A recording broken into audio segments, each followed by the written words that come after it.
God is. It's a transmitter. It's a radio for speaking to God. Houston, this is Discovery. We still have the alien spacecraft further observance. Perhaps we need some outside universal threat to make us recognize this common bound. I occasionally think how quickly our differences worldwide would vanish if we were facing an alien threat from outside this world. If anything should happen to me, you must go to God. You must say these words. Klaatu, Marada, Nikto. Please repeat that. My heart is full of stars. The prisoner wishes to say a word.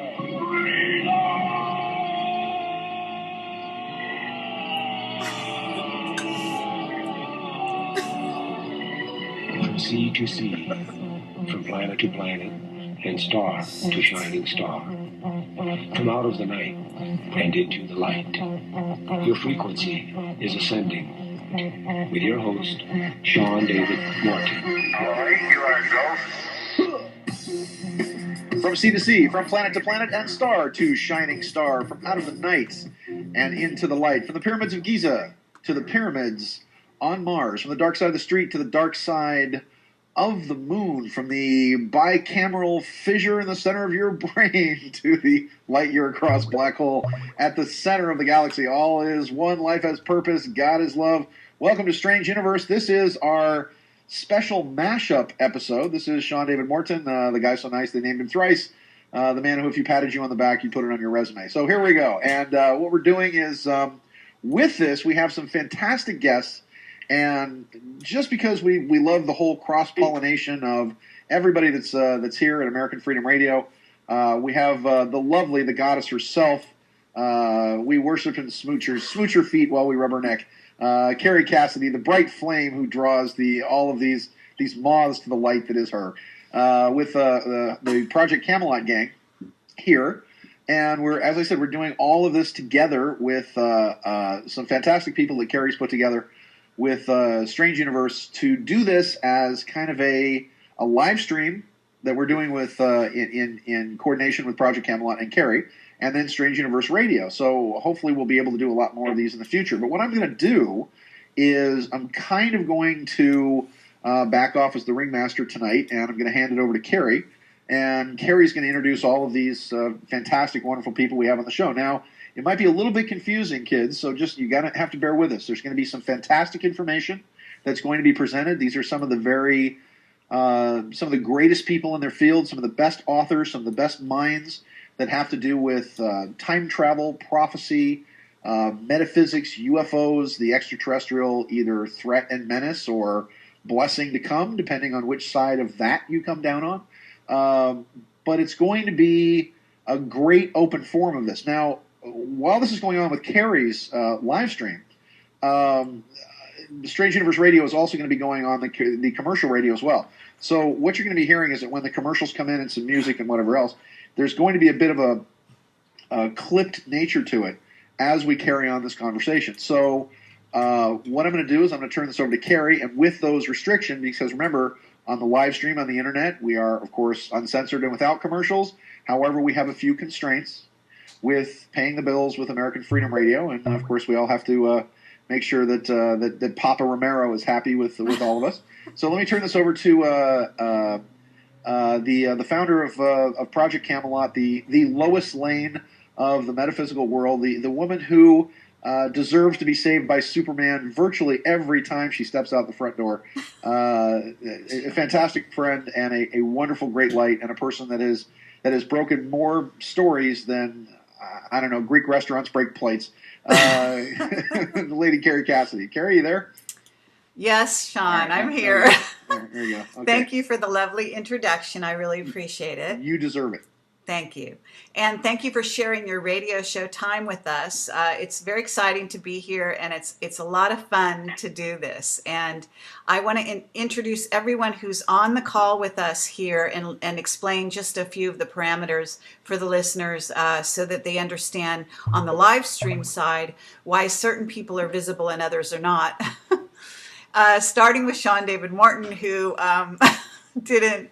I am technologically retarded, ladies and gentlemen. I am an utter moron when it comes to this, and I have a tower with a cinema monitor screen, and literally my cat ate my camera. So that's my excuse. I'm sorry. And I have a cover of my book up. However, I will switch it for my picture of Fabio, which is what I look like now. No, you're not going to switch it. Please leave the book up. I appreciate that, Sean. Very irony impaired. I just want to say that Sands of Time is Sean David Morton's new book, and I'm very, very impressed with it. And I was so impressed with it that I thought we needed to do a live stream right away because of the very interesting whistleblower information in that book, which purports to be fiction, but in fact is likely fact. Well, it is novelized nonfiction. Let me be specific about that. It's novelized nonfiction. So that's a better way to put it, because they are novelized from the diaries and reports that I got from the estate of the gentleman who this book is about, who died 2 years ago. Okay.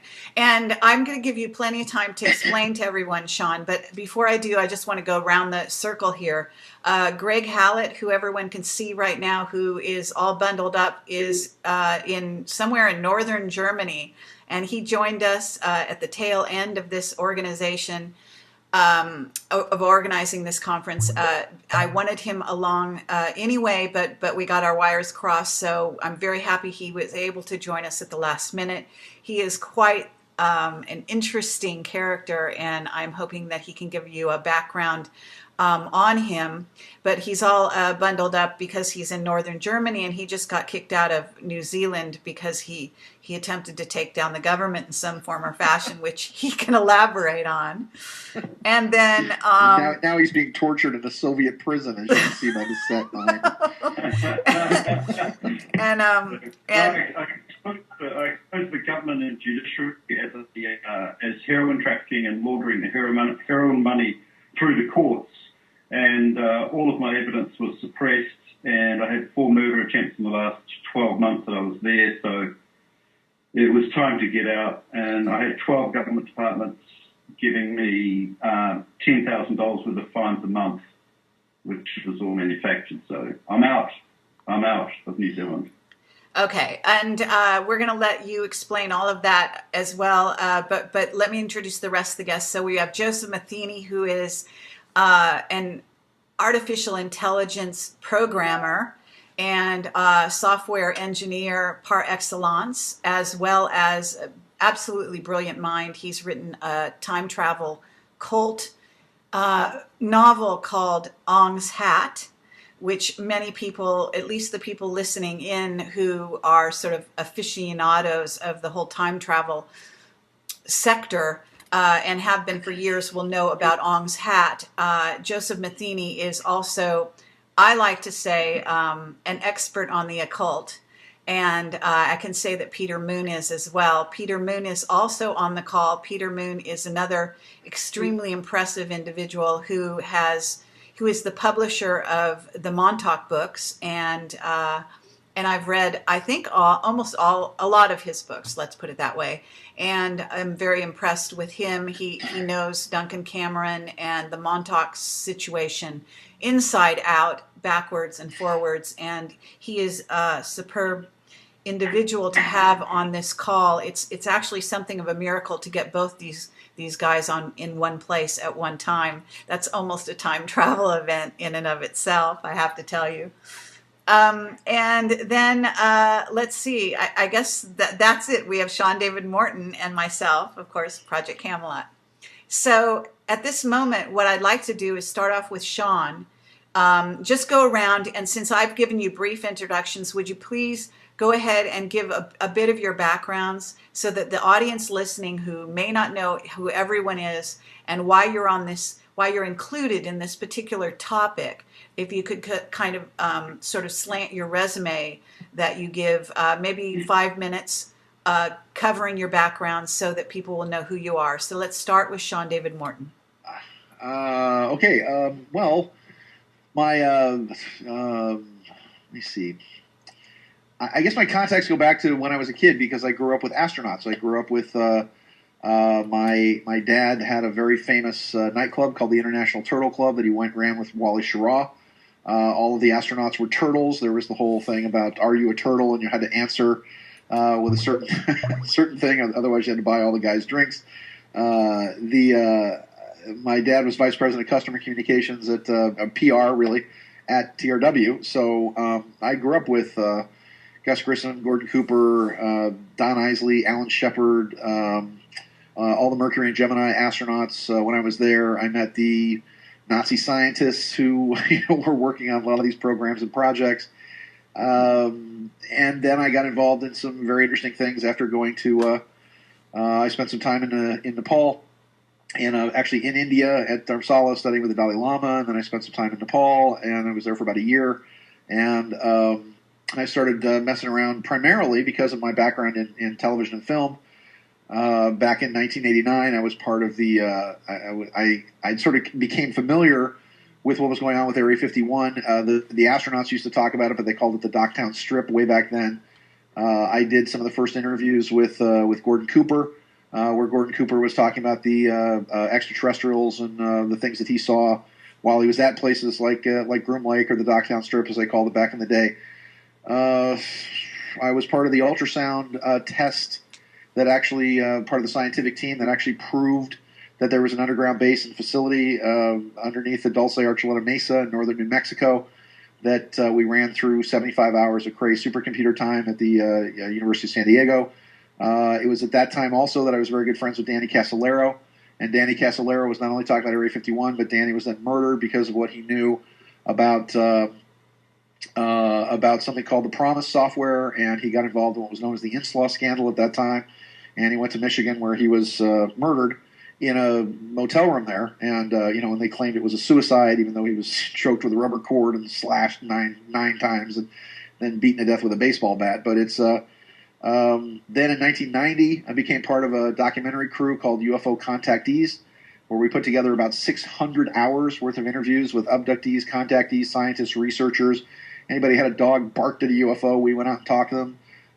We traveled around actually with Wendell Stevens for a period of time, who arguably was one of the, sort of the grandfather of the whole UFO investigation movement, I guess. But we went to Germany, we went to Switzerland and visited Billy Meyer's farm. We went to France, we went to Canada, went to Spain, went to Italy, went all over the world at that time. We also interviewed Bob Lazar, and we were some of the first people to interview Bob in the early part of 1990. A year later, taking Bob Lazar's advice, saying, well, you don't have to believe anything I say. Go out by this highway, out by 375, by this mailbox and this 18-mile marker, and you'll see UFOs. Go out on a Wednesday night, which is when they test.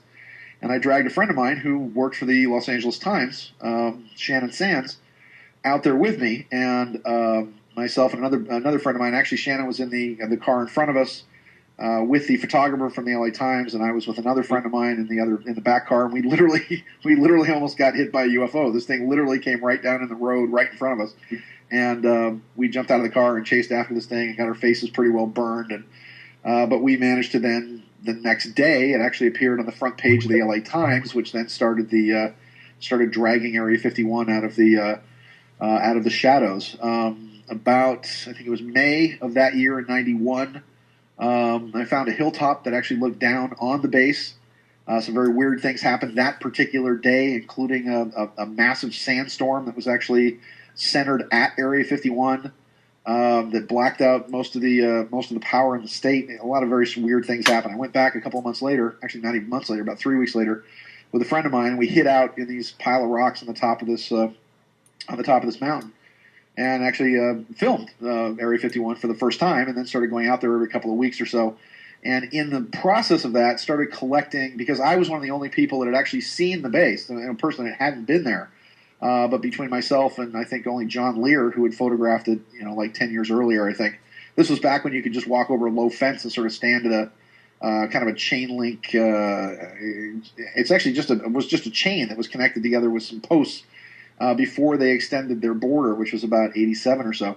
But then got involved in a whole series of very peculiar things that had to do with Area 51, and including a guy who called himself Ghost Walker, who claimed to be an assassin, who actually had worked also as a guard at the base of the facility, who, on the run, stayed at my house for about a week or so. And this was when I was working with Geraldo Rivera, and he claimed that he had documents that he wanted to release, and he would release the documents to me.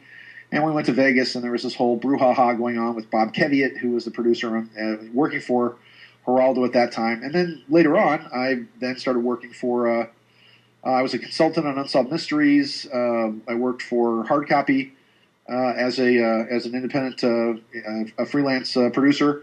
And I was one of the founders of a program called Strange Universe, which was one of the first original shows on the United Paramount Network, UPN, back in late 95, 96. And I broke, in all of this stuff, I broke stories on, I think I did one of the first stories on Area 51. We broke stories on the Chupacabra. We broke stories on, we were the first national, at Hard Copy, we were the first national ones to do stories on the Phoenix Lights. The conspiracy behind JFK Jr.'s death, Princess Diana, TWA Flight 800. So while I was working at Hard Copy, and then later actually, Strange Universe was first, and then Hard Copy. But because of my background in television and film, and because of who my father was, and because I was good friends with Walter Cronkite, and a lot of these people on the inside, people for whatever reason have throughout the years protected me, contacted me, given me information from the inside. And one of those main people is the person who's in my book that, unfortunately, I can't use his name because he has living relatives. That was one of the contractual stipulations. But the character that, the only thing that's fiction really is Ted Humphrey, who is the main character in the book, always told me that, look, if you really knew the real story, if the world knew the real story, it would blow their minds. And again, he was coming at this saying, look, we're really trying to help people. We're not trying to kill people. I understand it's all black projects and black ops, but at the same time, people just can't handle the truth. They can't handle the reality of what's really going on. And so, for years he promised that, when circumstances present themselves, I'll find a way to get you the whole story. And so to wrap it up, Sands of Time, which, as I said, is novelized nonfiction, is the story of Ted Humphrey, who started out at USC, went to Caltech, was then absorbed into the Montauk Project in the early 60s, began to work out at Area 51 on the captured extraterrestrial craft, and really is the story of a man who then has a meteoric rise inside the secret government. See, this is the music coming in now. So you guys are going to get to talk right now when the music's coming in. This is Sean David Morton. We're on with some fantastic people here, and we're going to hear from them, and I'm going to shut up now. But it's a strange universe, and we just work here, and we'll be back in a few beats of your heart.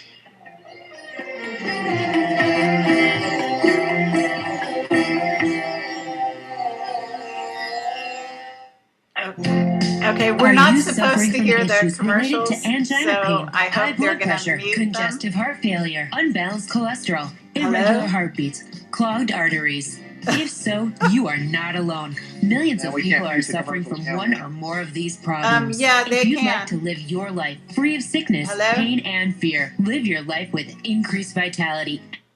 Okay. Thank you very much, AFR, for muting the commercials. So we should be all able to hear everything, even with the commercials, and we're broadcasting right through the commercial here. Sean, thank you for giving your background. Thanks for listening.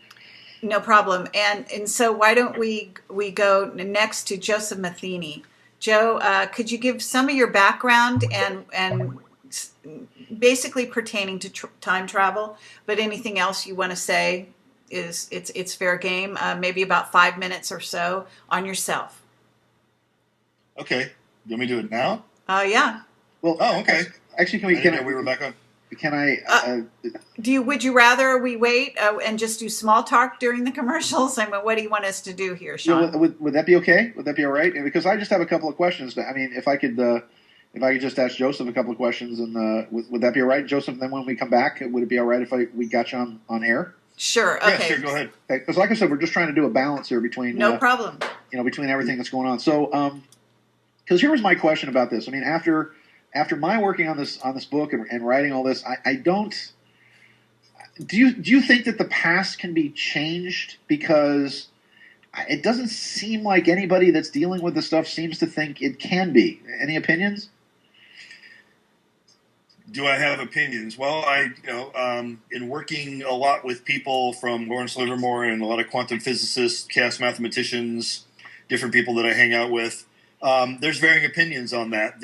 Probably the highest percentage of people will tell you that it would seem, nobody will say is or isn't, because they're very precise about sticking to E prime when they're talking about these things, because as you know, tomorrow everything could go out the window and what you think is true is not true anymore because the models consistently change. Okay.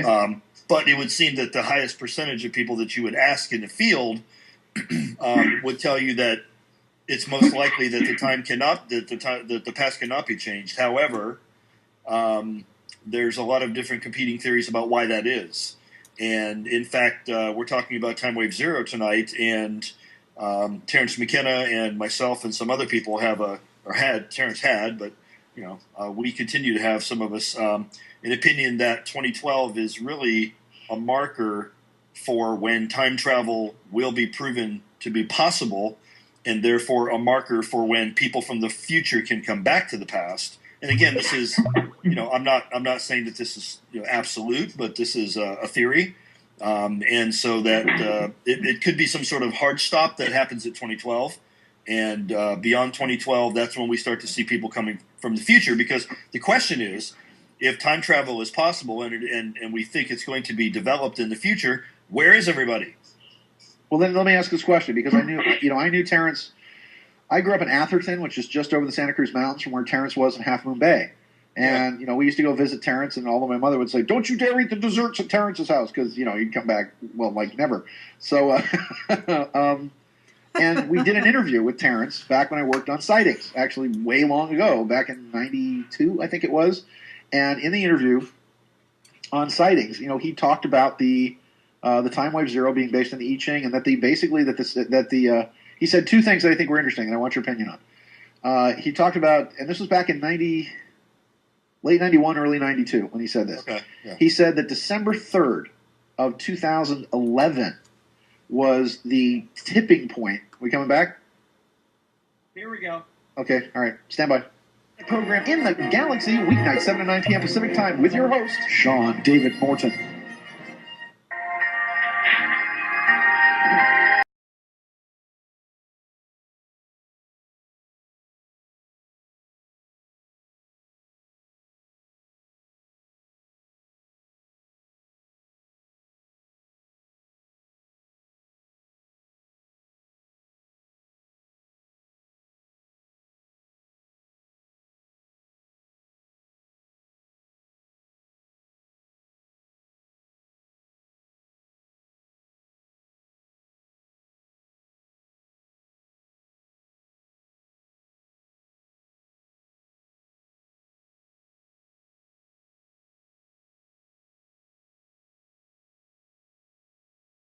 Calling all the angels. We have all the angels with us tonight. Kerry Cassidy has summoned the angels as she does with her magic wand. And so in they come.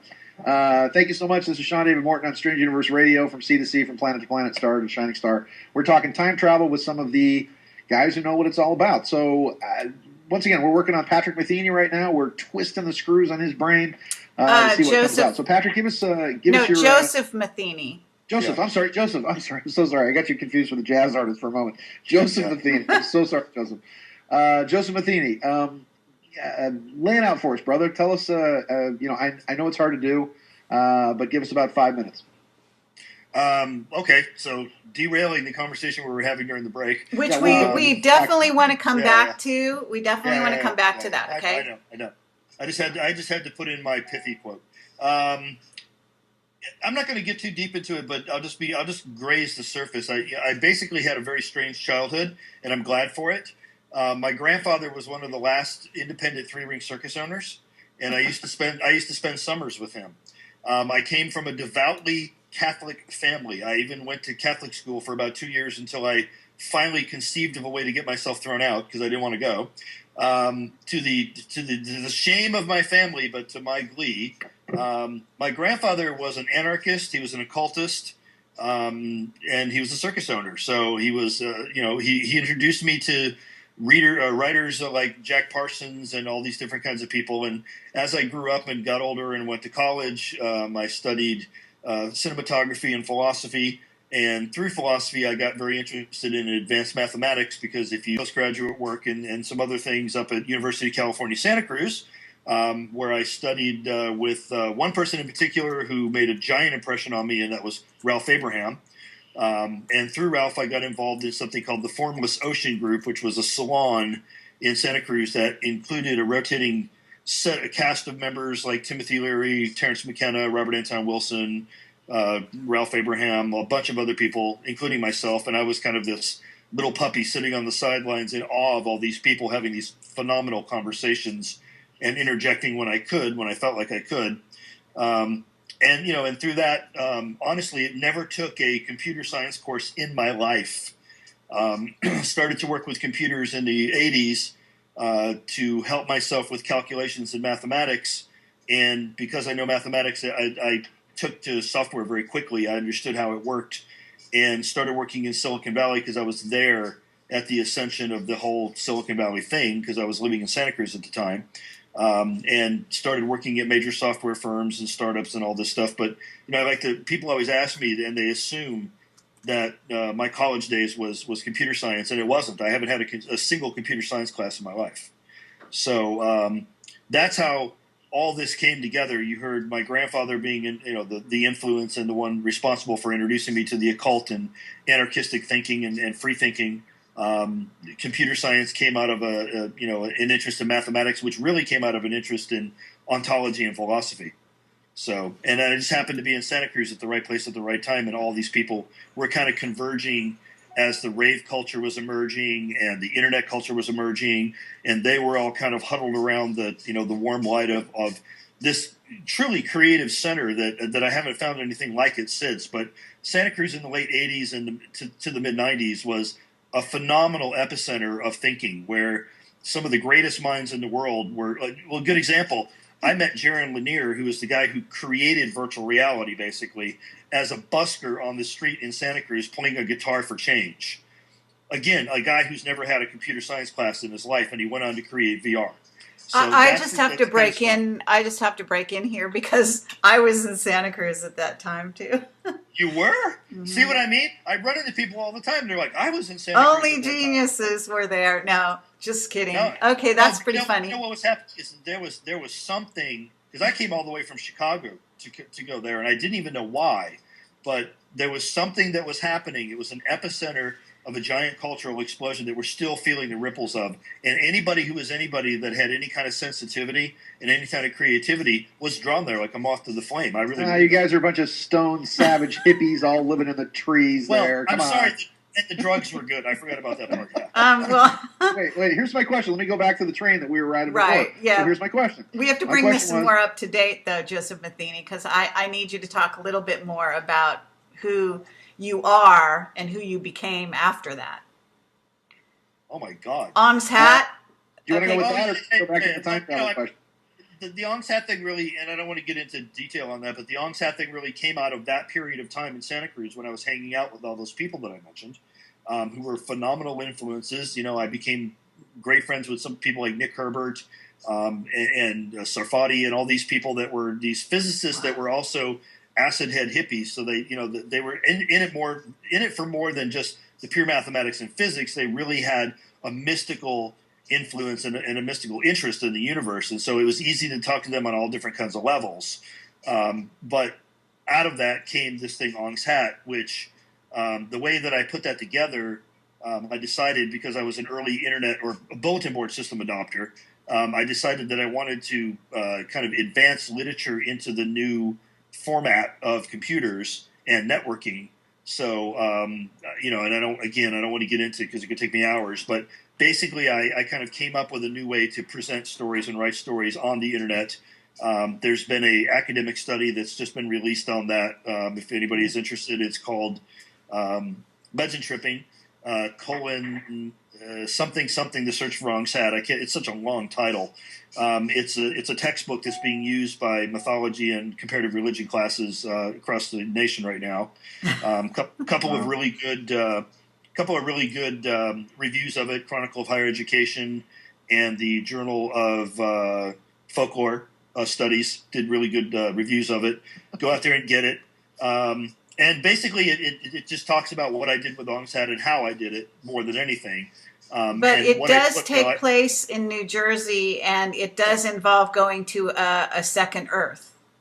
It involves that, and it also involves some of the same stuff that the Montauk Project was involved in, which is why Peter and I came together. I didn't know Peter before I did that, but the reason we kind of came together is we met on the internet, and we kind of started to compare notes and realized that some of the stuff that was going on in the Montauk Project was similar to the legends of ONGSAT, which is based on a real urban legend. There were black projects that were happening World War II, and a lot of scientists were going off base and off campus and proceeding with these projects once the budgets got cut. And that's what the story of ONGSAT is really about. It's about interdimensional travel.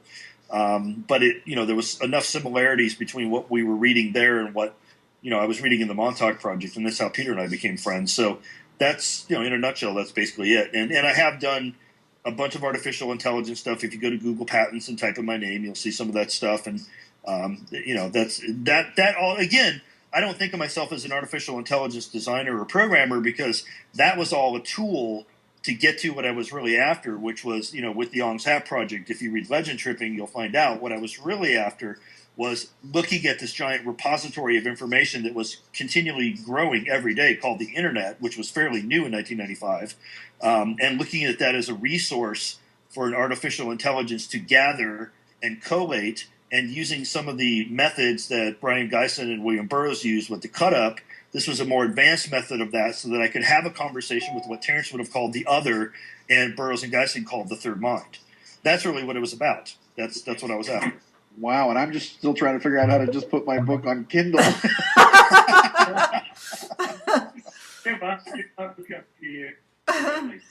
Okay, well, I think that's a great entree. We got sort of an echo here, so please mute yourself if you're not talking, because we get a round going here on the live stream thing. But at any rate, the next person it'd be great to hear from is Peter Moon. And Peter, are you there, and can you hear me? Yes, I am. And before I say anything, Sean, Joe taught me to get the program Sigil. You download it for free from the internet, and you can cut and paste your book right into EPUB, which you can then put it on Kindle. Thank you so much, Peter. That helps a lot. Thank you very much. Sigil, and it's not too hard. S-I-G-L. Okay, all right. Okay, cool. So Peter Moon is the publisher of the Montauk books, and Peter, we'd like you to give yourself about 5 minutes. Almost said yourselves. That's interesting. But anyway, tell us about yourself in such a way that it relates to time travel. And you have an extensive experience, as well as you could talk about Dr. David Anderson to some degree as well. At some time during this conversation, I want you to address that, but you could throw some details in if you'd like. Right. I grew up in California, starting in Southern California, not far from Disneyland, and by the time I grew in the later part of the 60s, during the revolutions in San Francisco and whatnot, I moved up to Northern California and was very much influenced, culturally by that. I would have been slated for Silicon Valley. I was going to go in that direction, but I ended up getting interrupted by a movement called Scientology, where I was studying an esoteric path in high school before I got involved in that, and that was, I had out-of-body experiences through that, learned about being a spirit and not a meathead, which I thought I was. And of course, I ended up, through synchronicity, going right to the top of that organization and worked for L. Ron Hubbard personally. So I have a lot of insights that most Scientologists don't even have, and that would include your celebrities. There are a lot of them are groping in the dark. And what's interesting about that, because that's a big subject we can't digress onto, but they had this out-of-the-body stuff evolved into what the government got from them, the remote viewing. Hal Pudoff Pat Price and Ingo Swann. Ingo Swann, all those people were Scientologists, and they started the remote viewing at SRI, Stanford Research Institute. So I was privy to a lot of, stuff that a lot of people aren't privy to. And as I say, even your hardcore Scientologists aren't privy to. So that was, with all the controversy, much of which is valid, that's beside the point. That was kind of my early background. We don't want to digress onto that. But one of the things about Hubbard is he was exposing mind control and Manchurian candidate stuff back in the 50s. Now, and so if he would have continued with his movement unchecked, unabated, he could have been pulling back Manchurian candidates in the government that the government was creating. So he was a big problem to the government back in the 50s, whatever you think of him otherwise. So I learned a lot about, what mind control was about, and I had a lot of good fortune. Like if you had that Mutiny on the Bounty with, Captain Bligh, I was the guy who, was kind of undisturbed for some reason. I wasn't put on the ship. I wasn't put on Tahiti. I kind of just took a boat off to, Bora Bora and ended up back happy. So I did not have a lot of, this terrific experiences that a lot of these former Scientologists complain about. So I had some good destiny working for me. And okay, but talk about how you got involved in publishing. I'm getting there. That's all right. background. All right. I'm it's sorry. a very important background. All right. And we get to Montauk, and Montauk I moved to Long Island. And anyway, in Long Island, it took me 7 years to find Preston Nichols and the Montauk Project, which was, there was a lot of occultism behind Scientology, and a lot of occultism. You can't understand the Montauk Project if you don't understand the occultism behind all of this stuff, and which includes Aleister Crowley, L. Ron Hubbard, Jack Parsons, as Joe mentioned earlier. All of these characters were involved in an experiment called the Babylon Working, which was to reincarnate the goddess Babylon, which was to overturn the bogus world of Christianity that we're ruled by in a lot of ways here. So the Montauk Project was a space-time project that was using mind control, and it was using all of these techniques that Hubbard was exposing, and to manipulate the timeline. And because I had this background, I was able to understand and deal with the characters involved in it, which were Preston Nichols, Duncan Cameron, and Al Bielek, who had all been subject to horrific mind control operations, shock treatments, and even got involved in the action themselves as perpetrators. So there was a lot of hardcore psychic snot, if you will, that was surrounding the whole kit and caboodle of the Montauk Project. So the Montauk Project was part of what Kenneth Grant called the space-time projects. He predicted that the space-time projects would be coming forth in this coming new eon, in the age of Aquarius. And Sean is alluding to one. We don't really know too much about that yet. Joe, on Pat, and okay, Peter, I need you to take a breath here because we're just coming up on a break. So once again, you're listening to Strange Universe, and we'll be back in a few. What would your life be like? Sorry about that. Okay, so now we're once again just on live stream, and so Peter, that's great. We got that on the American Freedom Radio version of this discussion. While that's going on, would you like to have Peter suspend the rest of this until we start up again, Sean? That's a good ending point for where my background is, because that's my background. Okay. I mean, all right. I think we should go to that's like we've each had our 5 minutes except for Greg. Greg. Except for Greg. Right. So why don't you just and myself, which I don't really need 5 minutes, but I should say a couple things in case there are some listeners that are new to the whole scenario here. I would like to say. I think we all kind of brought our fan base, so people probably want to know about you too, Kerry. Okay, very good. The woman who truly needs no introduction, I might add. Okay, so now, but do you want us to wait until we go back on the air on American Freedom Radio? So meanwhile, we can just sort of shoot the breeze behind the scenes a bit here again and pick up where we left off, where Joseph Matheny was talking behind the scenes before we started the introductions. Yeah, I mean, Sean had asked me a question, so Sean. Knowing Terrence, I didn't hang out with him a lot, but he did come to our fog groups fairly regularly, like every couple times a year.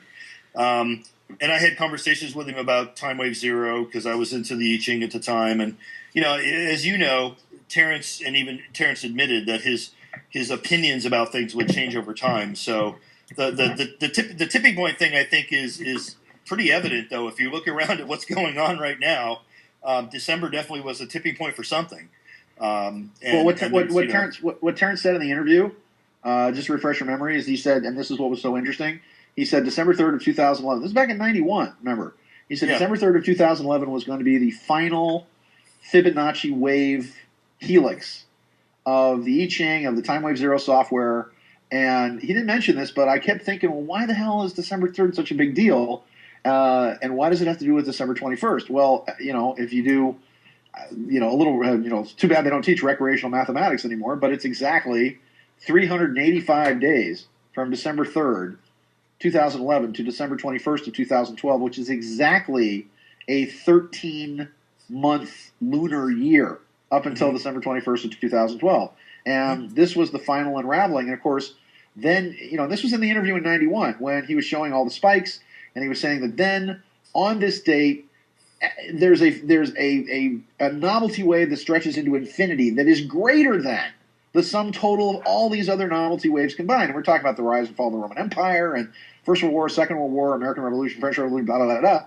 And the question was then asked, what the hell? What happens, Terrence? And Terrence, literally his eyes just lit up and his hair was on fire, and who knows what he was on at that time, but he's just like, the only explanation I have is that we learned how to travel through time. And that was pretty much the end of the interview, because he showed the spike where this spike just goes into singularity, where it literally he says it goes into infinity. And this is where the I Ching that started in like 5130 5130 BC with Emperor Win, and for all intents and purposes, ends. So it's pretty scary. And at the same time, we have everything else looking to this, and we do have some evidence that the actual Mayan calendar ended on October 28th of 2011. But what that ended was the 9 waves of creation. And now we seem to be in a gestation period that we're just kind of like the baby in the womb that's like absorbing all this information. And you guys who do Timewave Zero, the first big ratchet of the Timewave Zero that then is a series, and I've never seen anything like it, because everything else has been these kind of spikes, and it looks like kind of stalagmites. We coming up? But what happens now on February 8th and 9th is you have the first plateau of something that happens on February 8th and 9th, literally next week. All right, stand by. We'll take it from there. Some kind of slacker looking back at me. Ain't nothing lost, can't be found, and it's never too late to change. What goes around comes around. What goes around comes around.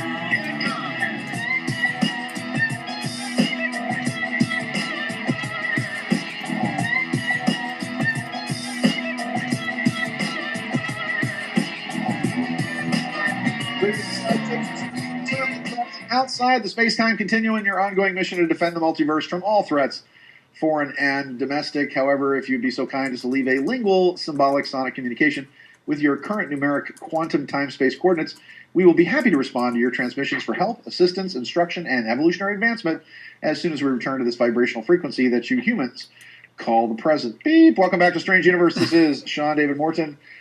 We've got fantastic people online here. We've got Joseph Matheny. We've got let me see. Wait. I got to get back to everybody here. Hold on, because I got to get back to my Skype. We've got Kerry Cassidy on from Project Camelot. We've got Greg Hallett here. We've got Joseph Matheny. We've got the amazing Peter Moon, author of the Montauk books. And we're going to go back to Greg now because we haven't heard from Greg. So we're going to have Greg. It's your 5 minutes of fame, partner. Take it. And Joseph Matheny's finger.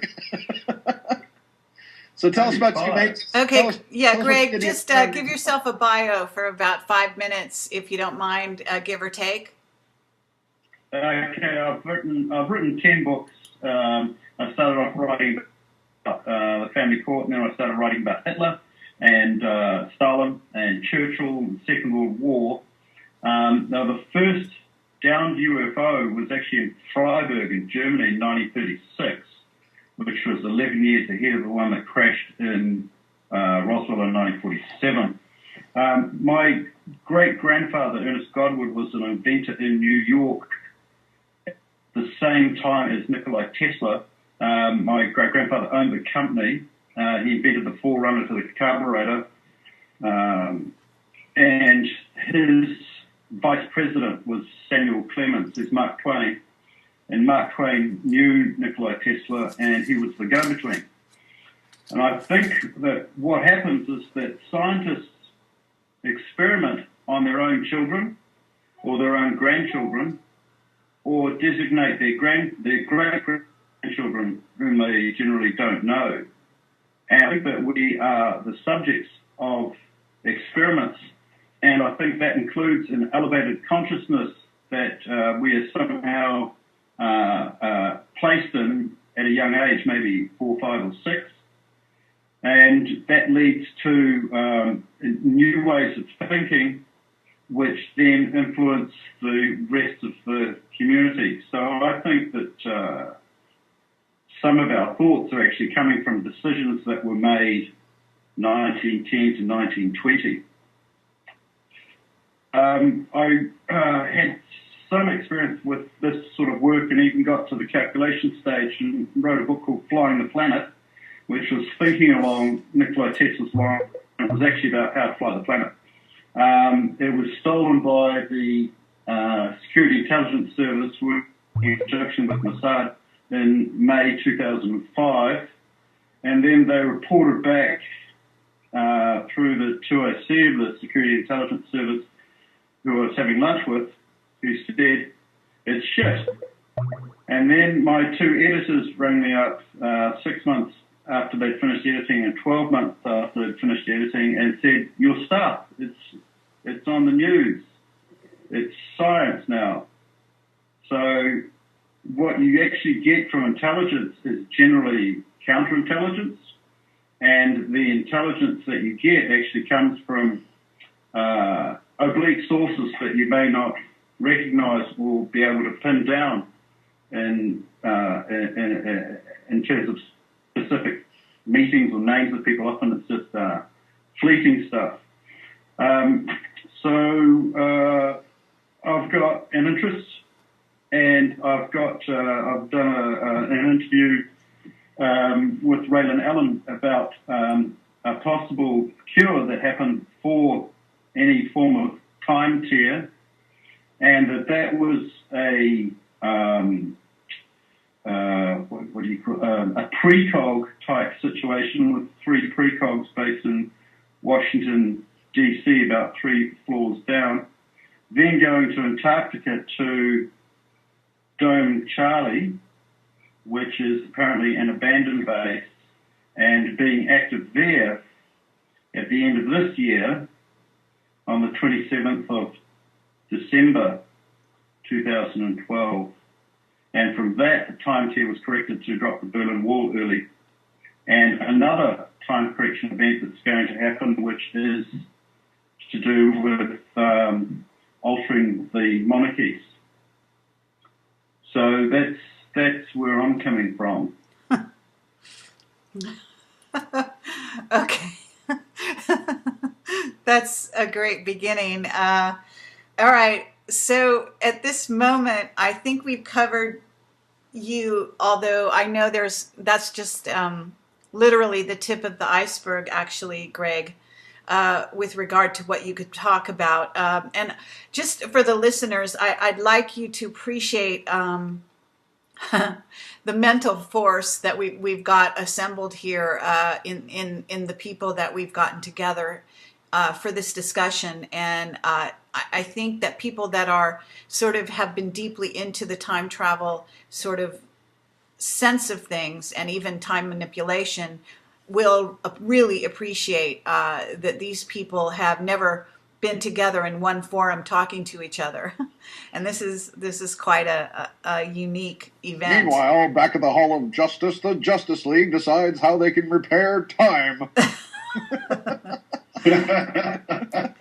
So we need, you know what we need? We need a base on the moon. That's what we need. We need like a base on the moon so we can all teleport and the Justice League can be there, and you know, we can have Joseph play the Martian Manhunter, and we can have except that we already have a base on the moon, but that's okay. That's a Camelot matter. So I'm going to give myself an introduction, assuming that we haven't quite. Gentlemen, I present Kerry Cassidy. Kerry, give us about 5 minutes and tell us a little bit about yourself and Project Camelot, how you got started in all this, huh?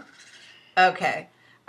So Project Camelot is and Greg Hallett, I'd have to ask you to mute yourself if you don't mind, because we can hear you coughing. Thank you.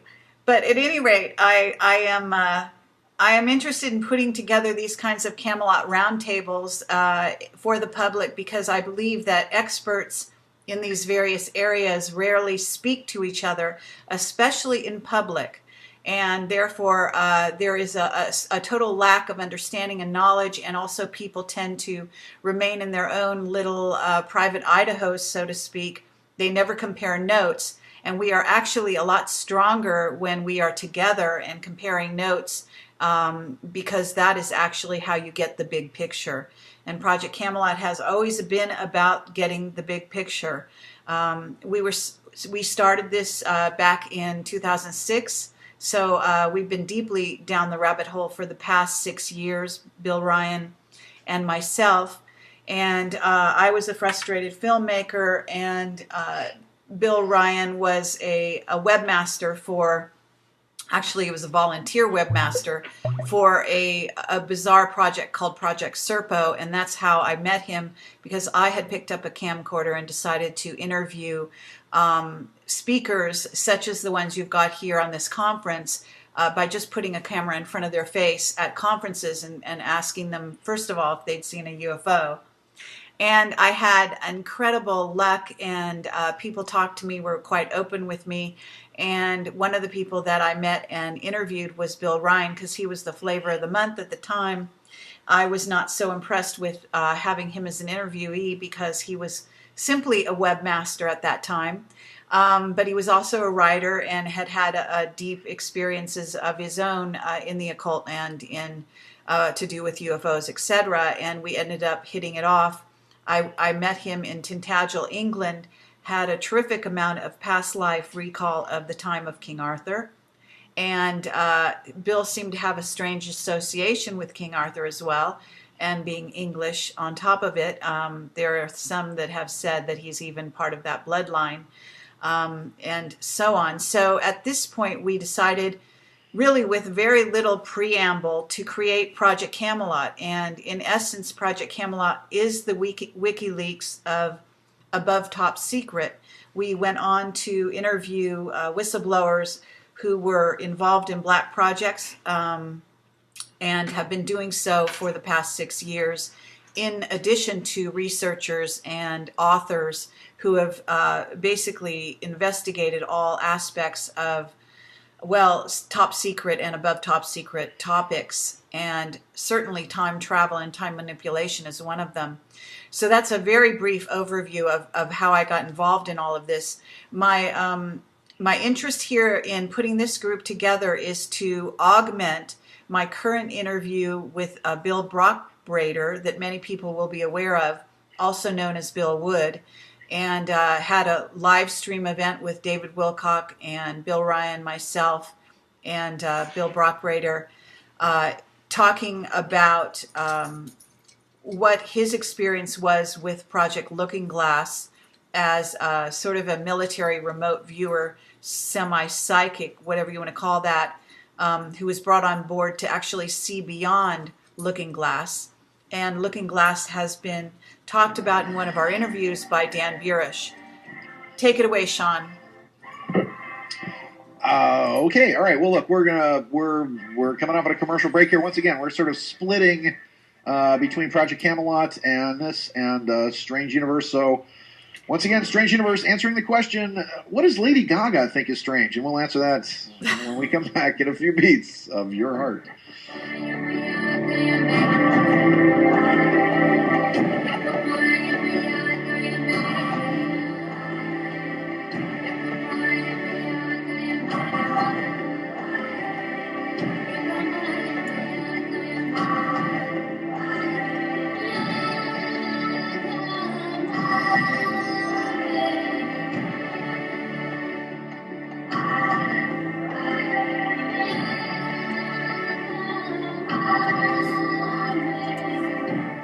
Okay. Now you. Hopefully they will do their job and mute themselves.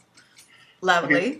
There they go. They just did. I still have that burning question for Joseph about we're at the tipping point where the Timewave Zero software starts losing its mind next week, like next Wednesday. Something weird is going to happen next week, because now, from everything I can see from studying the Timewave Zero stuff way back when I bought my first Mac Classic, and I got this from Terrence, and I was running it on those programs, and so I've been, love that software. Now it appears that the Timewave Zero software, Joseph, is now getting to the point where instead of doing these spikes, we've been on this we had a huge novelty wave between April 15th and May 15th. And we had, Donald Trump accusing Barack Obama, and then Obama putting out another birth certificate, that most people think is fake. And then we had Kate and William getting married, which 3.5 billion people watched on April 30th. Then we had the, Osama bin Laden supposedly killed again for the 10th time. And so all these weird things happened. And then we've been in this really sort of long kind of downward spiral here. Now the spike starts happening next, as I said, February 8th and 9th, something very strange happens, where it appears as though that these blocks or plateaus occur, constantly building, where it looks as though things that took, this is how I interpret it, and I'd like your opinion on it, that things that used to take the human race hundreds of years to learn, decades to learn, lifetimes, years even, now seem to be that there's a global enlightenment of, that's so 12 seconds ago, that we're about ready to, learn a series of global lessons in a quantumly short period of time, and that this builds and builds and builds until December 21st. Any ideas? Yeah, this is not a new concept. It's not unique to Timewave Zero. The novelty factor was described by a lot of people, probably most recently Robert Anton Wilson called it the jumping Jesus factor. Well, he said you can use anything for a unit of measure you want to, so he decided to take the 2,000 years since the birth of Christ and use that as a Jesus factor. He called it one factor of Jesus. And from the birth of Christ to, 2,000 years later, and he just kind of quantified it into, how much novelty and information is compressed into shorter and shorter increments of time as we move along the timeline. And this is a a provable and observable fact of human life. However, I think that what Timewave Zero and a lot of other things are pointing towards is not a scary thing. It's actually an enlightening thing, and I'm finding it very hopeful. And what I'm looking at is, and let's put this into a context, what we've been living under since Babylon, or we can even say the tail end of Samaria, when we came out of being nomadic hunter-gatherers without calendars and clocks and all this, this periodicity and synchronicity that we live with. Time was more of a fuzzy concept. And I think we're going back into a time period soon where time will become more of a fuzzy concept, and concepts will become fuzzier, and our acceptance of fuzzier concepts will become wider. And I think one of the emerging factors that points to that, and everybody may groan when I say this, but if you look at the Occupy movement, one of the biggest complaints by the old guard was that they didn't have an agenda or a clear agenda, and anybody who was in their 20s in the Occupy movement said, we don't need a clear agenda because there's a lot of things, and we're talking about a gestalt here. We're not talking about 1 or 5 issues. And so this is the type of thinking that we're moving into, which is literally moving back towards the type of nomadic hunter-gatherer thinking that we had before we got into this citadel living, industrial living, all this stuff that has to do with clocks and calendars and cutting things into. Come back here. All right. Okay, sorry. Thank you. Finish that sentence, Joseph. Okay, well, hold on. Here, we're coming back, and you can finish your sentence here. From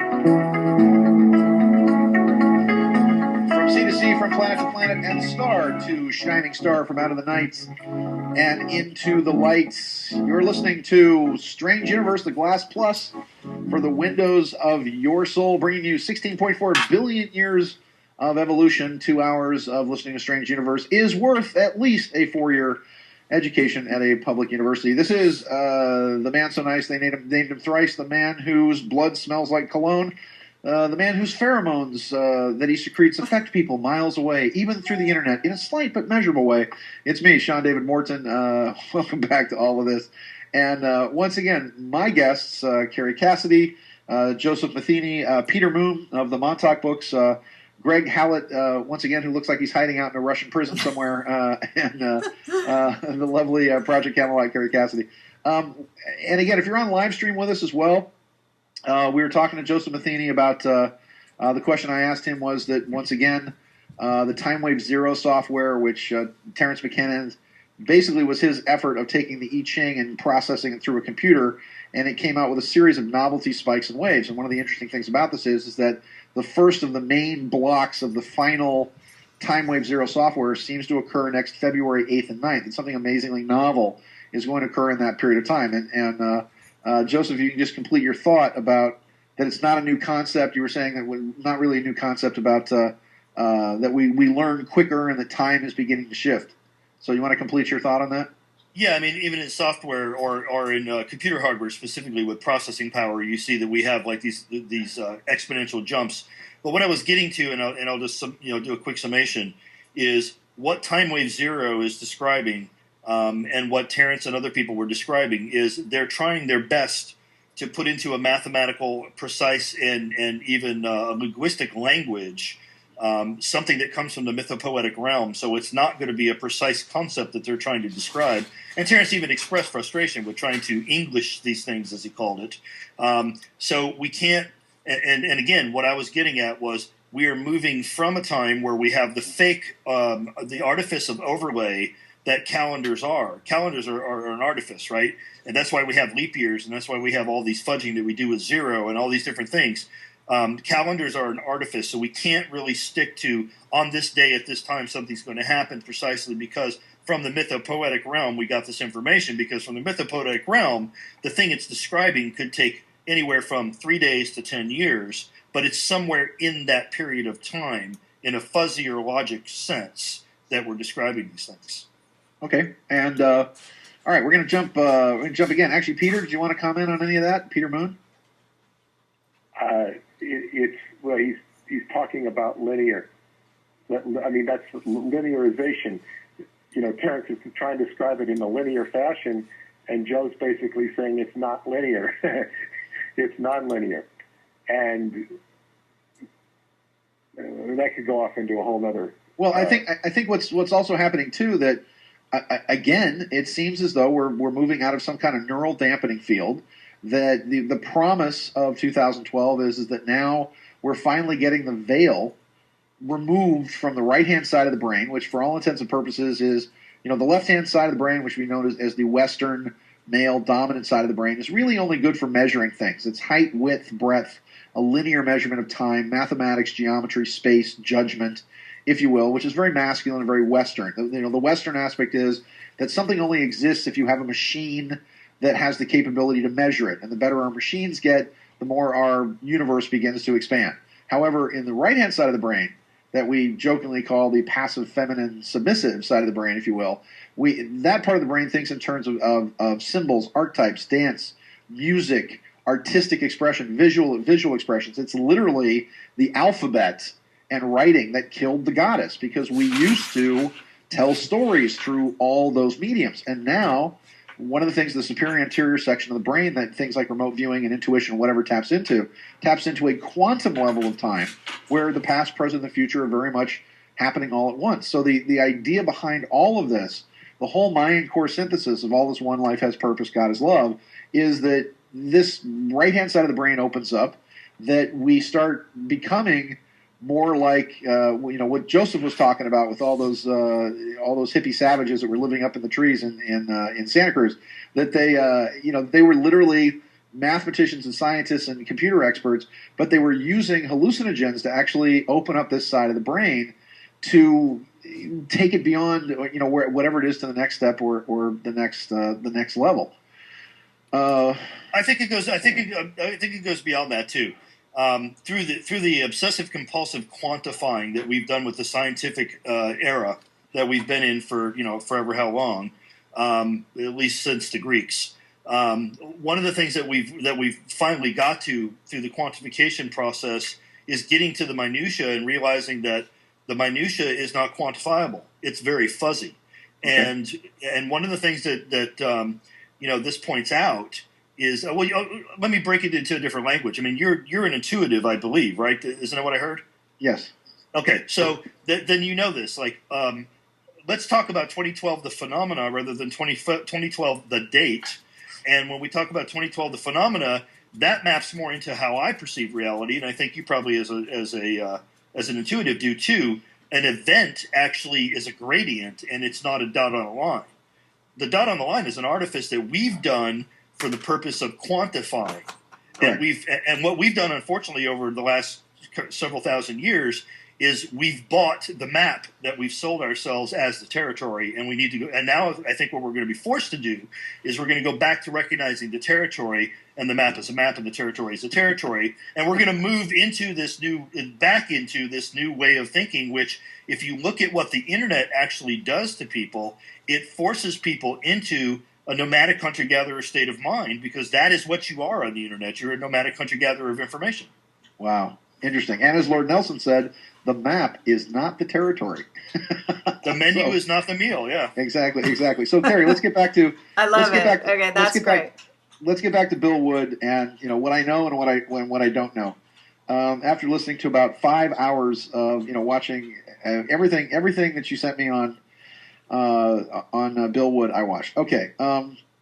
We first learned about Project Looking Glass through Bob Lazar, oddly enough, because he told us about it in 1990, that he was working on 3 projects: Project Galileo, Project Red Light, and Project Looking Glass. He was not working on Looking Glass, but that was something that was going on between S4, where he was, and then, of course, Area 51, which is a very large place, or 5-1, as they call it, or Shady Rest, as they used to call the S4 facility, which, for all intents and purposes, we think has probably been dismantled, because everything's been moved to the U.S. Space Command, which is a big top-secret underground facility underneath Kings Peak in the Uinta Forest in Utah. And I'd had an argument with a couple of people in the community for a while who kept talking about how Looking Glass was used to view the future. And remember, we got the interviews with Bob Lazar just as he was coming out of this experience. And his story has changed and morphed. He's backed off on some things. He had some extraterrestrial contacts. He saw some things in regards to extraterrestrials. There was some mind control that was going on with him that he sort of backed off on. But Looking Glass, as far as we know, and this is interesting because your boy Bill Wood said that he saw it, that, again, he never worked on it. He read reports about people who worked on it. He never actually worked on the yellow box. And, again, you did the interview, so I'm just talking about what I heard. Because Looking Glass was a gravity lens that, for all intents and purposes, was only used to view events in the past that had already occurred, because you could take the lens, set it to a sort of a fixed point in space where it's very much like how we look up at the stars and we're seeing light from stars from millions of years ago. If we had telescopes that were powerful enough, we could probably see life on these planets as it existed however many thousands of years ago as far as the light goes. There was a story, and this is just a story, that the extraterrestrials had a kind of a smaller version of Looking Glass that was kind of like a faceted jewel that they would take out, and it literally looked like one of those Star Wars communicators that had sort of a hologram on it. And one of the first things they showed some of these officials was, okay, here's the crucifixion of Christ. And, it was the scene being played out sort of like a hologram. Now, whether it really was, nobody really knows. But as far as everything that we could tell... But that's the yellow book that you're describing. Well, okay, but then he's talking about the yellow box, and it is kind of funny because... No, well, it's called the yellow book or the yellow cube. They're same two names for the same thing. Well, there was yellow box, yellow book, yellow cube. So there were 3 different things in the interview, if I remember correctly. No, that's the same thing. That's the same thing. Okay, all right. But again, it was one of those things that was only, it only told the future of the person that was asking the question. That's correct. So the question becomes, that particular since the only future that they found out about was that Hillary Clinton was going to be president in 2012, it makes you wonder who actually answered the question. I'm thinking, really, they spend millions of dollars to get extraterrestrial technology, and they've got something that, for all intents and purposes, is a magic 8-ball. Prospects are good, sort of thing. Hold on. Because this taps into the question for you. As far as I know, all right, now you and I have been involved in the Wingmakers thing for a while, and I'm not sure who got into it first. I think I published a bunch of stuff about it in my newsletter in late 97, 98, and then you got involved in the Wingmaker stuff, and I got in so much trouble investigating the Wingmakers. I found out where their base was, where the ACIO actually is, out in La Jolla. I investigated companies that I found a woman who knew Jameson Neruda and worked with him at the Museum of Natural History as an expert in Mesoamerican, skeletons and cultures. So I found people that knew him, that had worked with him. He mentioned a couple of companies that I did some research into that got me in a whole bunch of trouble, made a bunch of money off them, but got me in all kinds of trouble. One of them specifically being a company called Omnigon. And he was talking about how Omnigon was going to release this extraterrestrial form of mathematics that was supposed to increase, broadband speeds on the internet. And I found this company, and I called them up, and I talked to a woman named Elaine Gifford, who was the foreign communications director for the CIA for 28 years. Her husband, Frank, no relation to the USC or Giants football player, had worked at Area 51 for ONI. And I was asking her about buying stock in the company. And she said, sure. So she sends me a prospectus of this company. And oh, my Lord, page after page after page, this thing was spook central. Every single one of these people, CIA, NSA, ONI, on and on, every single page. And they were connected to another company, which was even scarier, called Gene Tech, that had a lot to do with gene splicing and, creating new species and food and, whatever else. Well, I mentioned these guys on Coast to Coast, and I get a letter from their attorneys threatening to sue me because I mentioned them on the radio. And I had attorneys calling me saying, how did you get this information? I said, I called you on the phone and asked you for a prospectus. It's right here. You guys sent me a big stack of paper. And they're like, you can't mention us. You can't say anything about us. How dare you? You don't have anything to do with us. And I'm like, well, I might, if I invest in your company. And so I got a letter from their lawyers threatening to sue me. I got phone calls from them asking me how I found out about their company when I talked to them on the phone, and they sent me the prospectus and the whole deal. Meanwhile, every technological advance that Neruda talked about in the Wingmakers is now not only being developed, the one thing specifically was a chip that went into the hippocampus that then did everything that Joseph is talking about, that it sped up the processing. It turbocharged the hippocampus, which means it sped up the processing between the left and the right-hand sides of the brain, and created what they called fluidic intelligence, where they stopped measuring their IQs at like 1,000 or so. But they said that for about a 6-week period, you were on the weirdest peyote acid trip ever, because it took that long to integrate the image part of the brain into the judgmental part of the brain. And again, it sounds like science fiction, but 6 years later, because I graduated from the University of Southern California, I get the USC Trojan Family Magazine. And they send me a magazine, and lo and behold, there's the chip that they were talking about at the Wingmakers, being developed with a grant from DARPA, the Defense and Advanced Research Project Agency, by the Neuroscience and Gerontology Division at USC, to basically put a chip in the hippocampus to supposedly help Alzheimer's patients and all this. But why the hell is it being developed at a private university with money that came down from from DARPA? So this leads into the next thing, is that, as far as I know, Looking Glass was only ever used to view events in the past. And there are all kinds of challenges with Looking Glass, because you could move around the lens to where you wanted to see various events in the past. Because the obvious restriction would be that if you just looked at the past through a lens and you were sitting in the middle of a desert, it would, there's the desert 1,000 years ago. How much are you actually going to learn?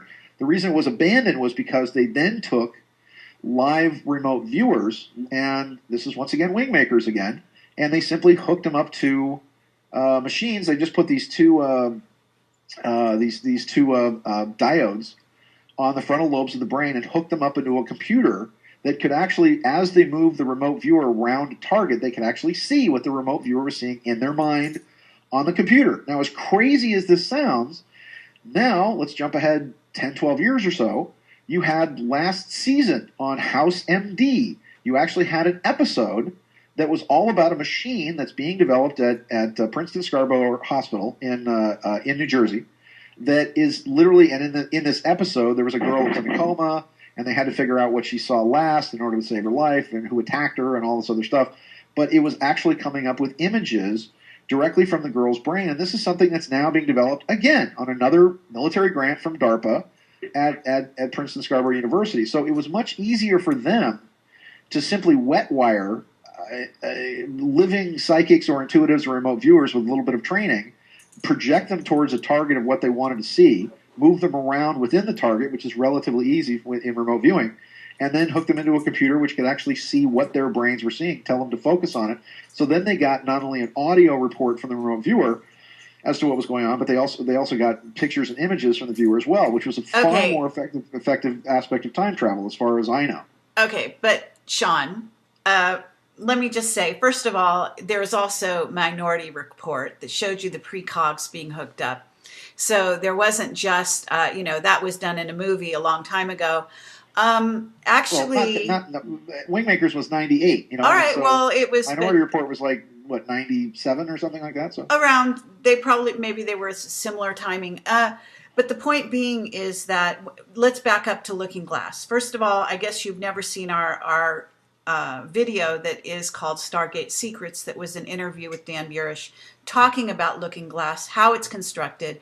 Bill Hamilton, one of my other interviewees very early on in Camelot, worked with Dan Burish and wrote a book called Project Aquarius, but there are diagrams of the Looking Glass. The Looking Glass is based on Sumerian cylinder seals, and it is not exactly as you describe it. It's actually much more complex than that, but it also has the ability to see into the future. In fact, it shows you hooked up to a computer. It was able to show them percentages of probability for certain events to happen, and that all played out on a computer, and that's what they were using.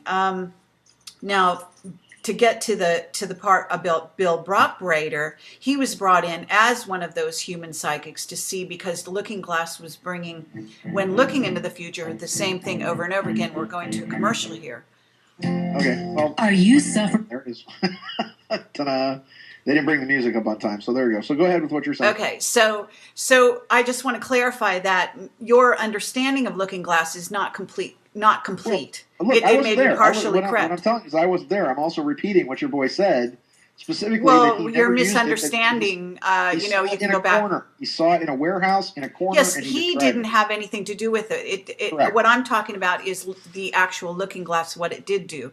Now, he also acknowledges what it did do, and he understands it. We talked on a live stream with David Wilcock and Bill Ryan and discussed Looking Glass in some depth. So I don't want to go back over that same material here, but I will say that people were actually there. I mean, I'm giving you the reports of the people that we interviewed that actually have proof that they were actually physically on the base and worked at the facility. Okay, but that's fine. That's what they did.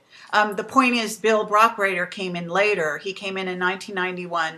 He was brought on board because they were getting the same answer over and over again from Looking Glass about the future when they looked into 2012. And he was asked to see beyond it. So that was his job as a sort of psychic remote viewer, and he did his job. He did not interface with Looking Glass. He was shown, an empty room basically that had, a few barrels in it or whatever was the leftover from it. In terms of the way it was constructed, it was something like what you saw in the movie Contact with Jodie Foster. And it was also, it is reminiscent to some degree, from what I understand, of the Nazi Bell as well, which Bill and I actually visited in, the deep, dark parts of, I think it was Poland. Maybe we should get Peter in to weigh in on this. What do you think, Peter? Well, because you were saying Montauk, the Montauk chair was moving, and the Montauk chair hooks up the same way as basically Wingmakers was talking about to the brain of Duncan O'Cameron. Prototype. The Montauk chair is a prototype going back to the 50s, but going back even earlier into flight simulation, and connecting the brain to the thinking process, to the computer screen, so to speak. But there's a big danger in all of this stuff, and I'm not familiar with Looking Glass. I don't keep up with so many iterations of. What I do is very specific and very directed towards what I'm doing, so I'm not really familiar with Looking Glass or what you're talking about. But there is a very great danger in all of this stuff that goes on with the people involved in these experiences and experiments. The big danger is going nowhere. In other words, they're spinning their wheels a lot of the time with future projections. And this is for a lot of the secret government stuff, particularly the remote viewing stuff, when it's not connected to all this stuff. But it's like people doing a lot of talking and a lot of jabbering, which is an understandably very interesting stuff. I mean, this, if I had the time, I'd study all this stuff and all the implications. It's fascinating. But I'm not saying who's doing what here. I'm just saying there's a very great danger in a lot of the people that sit on the sidelines and talk about this, and as well as the people involved in the experiments, of going nowhere. But I'm not saying okay, but let's get down to this the essence of the interview with Bill Brockbrader dealt with the convergence of the timelines, what were called at that time Timeline 1 and Timeline 2. And the big part of the sort of crux of that interview was all about how that there is a convergence of the timelines, and that is what he saw when he, as a remote viewer, went in and looked to see what was going to happen in 2012. And that, But when you're talking about this Timewave zero concept, there's going to be convergence of a lot of timelines. And I would agree with that. In fact, we're doing this for this. I'm sorry. Is that? We're coming up. Okay. And we lost Greg, so he'll be right back. Seas would rise when I gave the word. Now in the morning I sleep alone. Sweep the streets I used to own. Transmitting from the pulsating dot module in the center of your brain, from the G to the O to the D, the generator, operator, destroyer of the light-encoded reality matrix. We're here to save the soul. The survival of universal life. The radio show hated and reviled by Sarah Palin, the Kardashians, Paris Hilton, but Snooki thinks we're kind of hot. So this is Sean David Morton. Welcome back. When in Rome, they do as I do, and we're here with Strange Universe, and we got Greg back. We've got a great lineup of people tonight. We're just doing this fantastic mashup with Kerry Cassidy of Project Camelot, Joseph Matheny with his book Ong's Hat, Peter Moon, the prolific author who's written so many books about the Montauk Project, and our buddy Greg Hallett, who was recently kicked out of New Zealand for his various subversive and heroic activities, and now he's transmitting from a very cold place. Oh my goodness, you're not even smoking. That is actual mist coming out from... I feel so bad for you, man. I want you to turn your heater on. Oh no, you are smoking. Okay, all right. I thought it was so cold there. That, you look like Hemingway in a prison camp, but it's all good. Peter Moon, we were just talking to offline here, and of course Peter, again, having been friends with Al Bielek since 88, 89 or so, and having Al predict a lot of things that happen in the that were happening in the future, and give me your take on 2012. You know all of these people, and what do you think happens after 2012? That was one of the more interesting things that I found about the Bill Wood interview was, again, that no matter what they did to mess with the timeline, there seems to, even though time is sort of fan-shaped, that everything comes together into this one rope of time, into this one, it's like a tapestry of suddenly everything falls into this main groove that no matter how many times they alter the timeline, And one of the things that Wood was saying was that what happens after 2012 apparently scares the living, jumping Jesus out of everybody in charge. Now, my book, Sands of Time, talks about how there's going to be some kind of alien invasion after 2012. Al Bielek talked about an alien invasion after 2012. The Wingmakers talked about an alien invasion after 2012. Hell, the X-Files, in their last episode, talked about an alien invasion after 2011, interestingly enough. So before we get to my book, talking about Sands of Time, give me your take on that, Peter. Well, 2012 to me is like Y2K. Nothing will happen. Nothing will happen in a certain way. In another way, it will happen. And I mean, I'm not discounting what you said about next week. This is a subject that Terence's work predicted. I know it through the work of Dr. David Anderson and the research that's going on in Romania right now, separate from David Anderson. Okay, but Peter, can you explain to the listeners who David Anderson is? Because he's actually really fascinating and pivotal to this discussion. Well, yes, he could fill in a lot of holes, and actually, if I put it on my website, it might be on YouTube. The lectures he did on Coast to Coast, or the talk. It goes into a great amount of detail on the advances in time technology.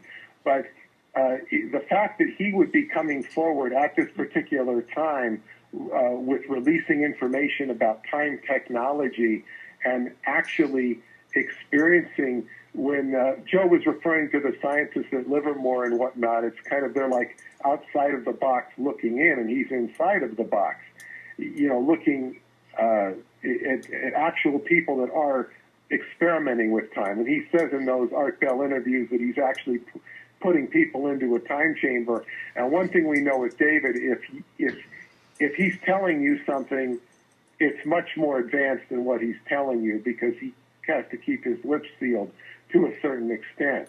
So Dr. David Anderson is somebody who's been researching time control technologies since at least the 90s, and it began in the Air Force at least in the 80s, when he was trying to understand satellites and why they would drift out of several meters away from their orbit, and he created a space-time model and learned how to warp space and time, basically, to put it very simply.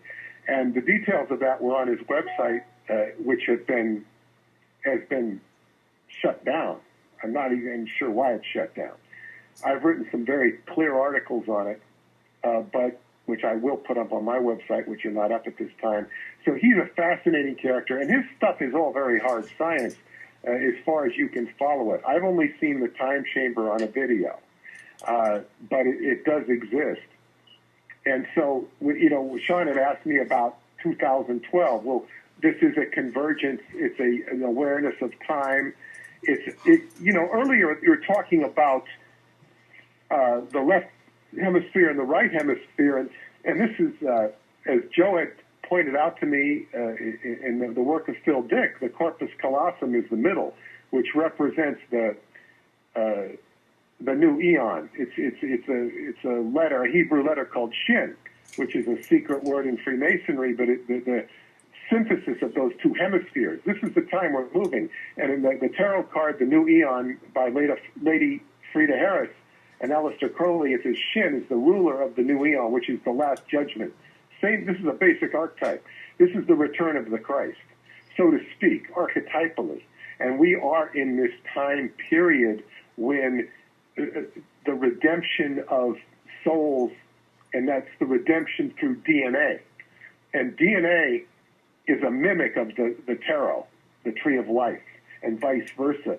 So we are DNA, we are life, and it's just all this stuff becoming self-aware. If there's this theory in the I Ching, which also mimics DNA, saying this is an explosion of consciousness, it's all it is. And there'll be fallout, there'll be joy, there'll be all these wonderful things. And this is why we're able to sit and have this forum, which we wouldn't have had this forum 10, 20, 30 years ago. It's a time to be enlightened, if you will. Well, it's very much. I just want to throw something in real quick. Please. little mythopoetic interpretation of what Peter was just talking about, and to touch on something I've heard you say a few times in this conversation, Sean. If you go back and look at an academic work, which is Julian Jaynes wrote a book called The Origin of Consciousness Through the Breakdown of the Bicameral Mind. And in that, he proposes a theory that the corpus callosum, which separates the left and right hemisphere, wasn't always there. And this is why in the early days of mankind, you hear stories about voices being heard. And if you look at the Homeric tales, it was a very different kind of consciousness that we seem to have had as human beings at that time. And through the development of the corpus callosum, we've really got into this training wheel mode of division of left and right hemisphere. And through that, we've been deprived of some things, but I think we've also been forced to learn the complexities and subtleties of both sides of the brain and what they're capable of. And the reconvergence of the bifurcation of the time stream could be interpreted as the reconvergence of the left and right hemisphere through some sort of technology that bridges that corpus callosum and puts us back into touch with both left and right hemisphere, synchronistically at all times. So, Joseph, a question. Do you think that the mythology of the serpent representing the limbic system in the Garden of Eden was the division of the right and left, the female and male sides? Exactly. I think that's one of the stories. I think the creation of the female from the male and all this kind of stuff, and the division of the tetragrammaton. This all has to do with this emergence of a division in the mind or the brain that occurred thousands of years ago, and we began to notice it because if you look at some of the things that are said, like I said, in the Homeric tales and some of the very early Sumerian tales, there was a time where walking around and talking to God was an everyday occurrence. And if you see people doing that today, what do you think? It's like, oh, that guy's crazy. But that's because we live in this artificially divided brain world, which also means that there's two different perceptions of time on the left and the right hemisphere. Yes, right? quantum and linear, right? Exactly. So we have these two different divisions that we have to assimilate through the ego because we don't have any other way to do it. But if we are to rebridge that, and if Julian Jaynes is right, and the corpus callosum is a fairly recent development in the human brain, we did have the consciousness before where we were in touch with time, and we had the concept of time as being more fan-like than linear. And I think we could move back to that with technology. And maybe hopefully, or I'm not going to say hopefully, maybe through the long-term use of that, we lose the atrophy and maybe the corpus callosum just goes away. Well, in the words of the greatest spiritual master to ever walk the earth, Elvis Presley, he said it all when he said, a hard-headed woman and a soft-hearted man, they've been causing trouble since the world began. Oh, yeah. So there it is. So there's the Garden of Eden. There's the serpent that divides the right and left-hand sides of the brain. Okay, well, let's talk about Sands of Time. Wait. Okay, Sean, hold on one second, because Greg Hallett had something to say, I think, a ways back, and I wanted to give him a chance. He's freezing and smoking a cigar. We got to give him some time on the air. Greg, go. Are you there? No, it's interesting, Peter, that you should bring up the Shin. Its number is 21, and it's associated with the prediction. And it's magnetic phenomenon sufficiently dominated, predictory tools, a crystal vase full of water, serves exclusively to fix the magician's attention. The vision is performed by obscurity and fatigue of the optical nerve. Now, I've been working with the Sangreal, the descendant of Jesus of Mary line, for about 2 years.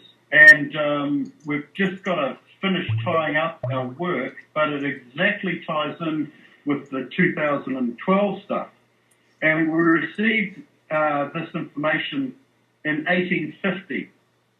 And we've only managed to just get some of it translated, and some of the ancient languages we're still getting translated. So the work that you're predicting is the work that I've been working on with the Sangreal, and we share the title, Marquis Sangreal. So that work is coming out, and your predictions about the Shin or the 21 or the Great Secret has been going on since the European wars with Napoleon. And the result of those European wars was some Portuguese governors. The effective emperor of Europe then became the Duke of Wellington, and he was the godfather. He became, as the effective emperor of Europe, he became a godfather to the Sangreal, and that lineage is passed down.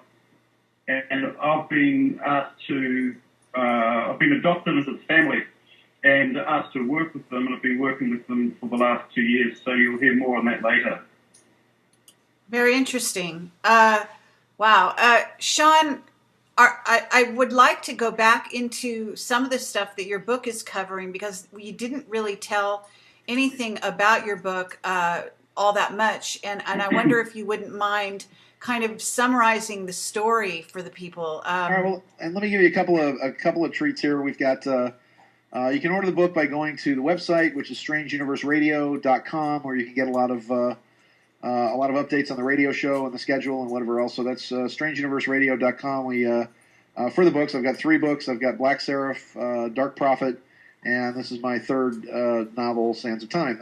Also, let me just give you a quick timeline here of 2012, because the next major thing is we've got February 8th and 9th, which is basically the first big plateau of this year of the Timewave Zero software, which is unusual.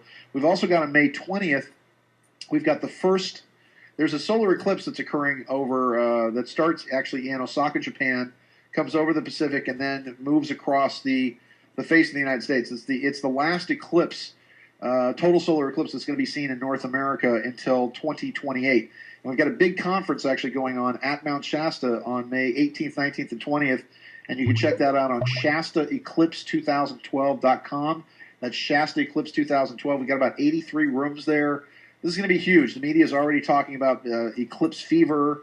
That national media is going to be there. That it's going to be every bit as powerful as the harmonic convergence. And myself and Dr. Susan Chomsky and Terry Cole Whitaker and Blue Thunder and Eric Berglund and some great people are going to be there. Hopefully Kerry's going to come up and talk to some people there. But anyway, it's the first time in 26,000 years approximately that the sun and the moon and the Pleiades are going to be in direct alignment. And so the Pleiades has always been the constellation of our evolution forward. The 7 wise men, the 7 sisters, the 7 daughters of Atlas. Always alignments with the Pleiades have been the next quantum leap in our evolution. Then 16 days later, and maybe we can get Kerry on this, because 16 days later we have the Venus transit. And Venus transits across the face of the sun, affecting once again Europe and North America. And that is the last time Venus will transit the sun for another 171 years. Then you have a series of astronomical conjunctions that will repeat from the great crash of 1929, and those happen in late June through the first part of July. You also have the extending of what's called the Grand Cross, or the Crucifixion of America at that time.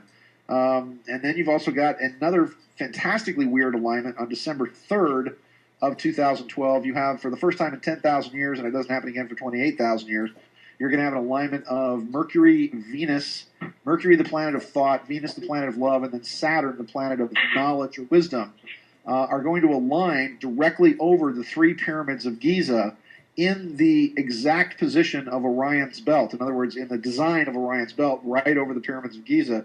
And that is exactly 25,960 minutes before the actual alignment of the sun with the center of the galaxy on December 21st of 2012. All right, we're going to be back with Strange Universe, meeting up with Project Camelot, with Joseph Matheny, with Peter Moon, with Greg Hallett, and the lovely Kerry Cassidy.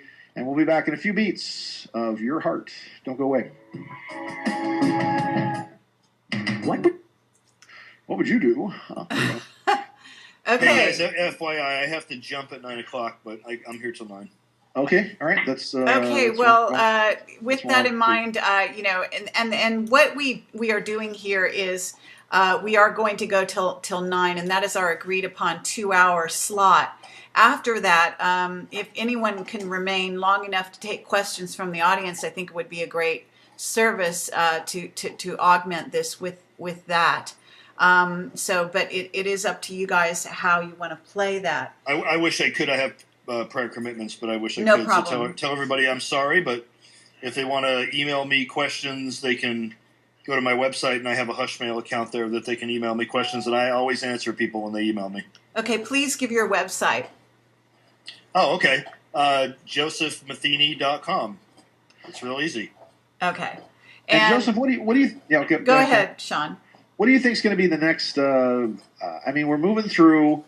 I think it's interesting because we've got Pluto moving through Capricorn, which is going to kind of tear apart the social systems and the banks, and it's what's really triggering a lot of the Occupy Wall Street stuff. We've got Uranus and Aries, which is another reason why you've got revolution. What do we want? We don't know. When do we want it? No, we don't care, because Uranus, which is the father of Saturn, Uranus is in Aries and Saturn is in Libra. So the father and son are fighting in this chaos, whereas Saturn wants justice, Uranus just wants riots and revolutions, if you will. But by 2025, Pluto then moves into Aquarius. What do you think is going to be the next biggest? Because I see the internet as being the seventh chakra. I think there's like 6 planetary chakras. That you have Lhasa Tibet as the base root chakra, Cairo, Egypt as the prostate ovarian chakra, as the orange chakra, Stonehenge as the solar plexus, Machu Picchu as the heart, Los Angeles as the throat, and a place called Tenri City, which is a suburb of Osaka, Japan, as the third eye, which is really interesting because Ben Fulford is now claiming that this whole new Asian confederation of North and South Korea teaming up with Japan is going to have its capital actually in Tenri City, which is the third eye of the planet. But the seventh chakra, which connects everybody, the mental chakra, the violet chakra, if you will, is the internet that connects everybody together. What do you see as the next biggest advance in computer technology? Is it a war between people that get wet wired directly into this stuff, as opposed to people with iPads and whatever else? What do you see as being the next big stuff? I know a lot of people from the former extropian movement, and a lot of people that are in the kind of the singularity transhumanist movement, and I have a lot of conversations with those people, and Ray Kurzweil, and I'm part of a couple of groups that he's in and his people are in, and I don't personally see it to be true, to be honest with you. I don't see the whole merging of humanity and technology as being the one only thing that's going to happen to us, and it's the next step of evolution. I think it's going to be a choice. I do see that happening, and I don't think it's the wrong choice or the right choice. It has to do with who the person is. I think that there will be a backlash that's coming. If you read Douglas Rushkoff's new book, Program or Be Programmed, he sees it. I see it. Doug's a friend. It's something that's happening where there's people like me who have been around since the inception of the internet, who was an early proponent on the Well and Mondo 2000 and that whole scene, starting to have a backlash against the internet. And I'm not saying I'm becoming a Luddite, but I am starting to partition my life more away from the internet and away from the always-on kind of culture, and get back to organics and back to being a human being and face-to-face interaction, because there's so much that's lost with a lot of the stuff on the internet. And again, I'm not being a Luddite here, but I think the division is going to be between those that buy into the transhumanist vision completely and those that don't. Actually, I like to talk about robotic humans versus angelic humans. Okay, well, we got 20 minutes here, so we got to talk a little bit about SANS, and then we're going to be so many people they're Skyping me going, I'm sick of computers and the internet. All right, here we go. We're coming back. Here we go.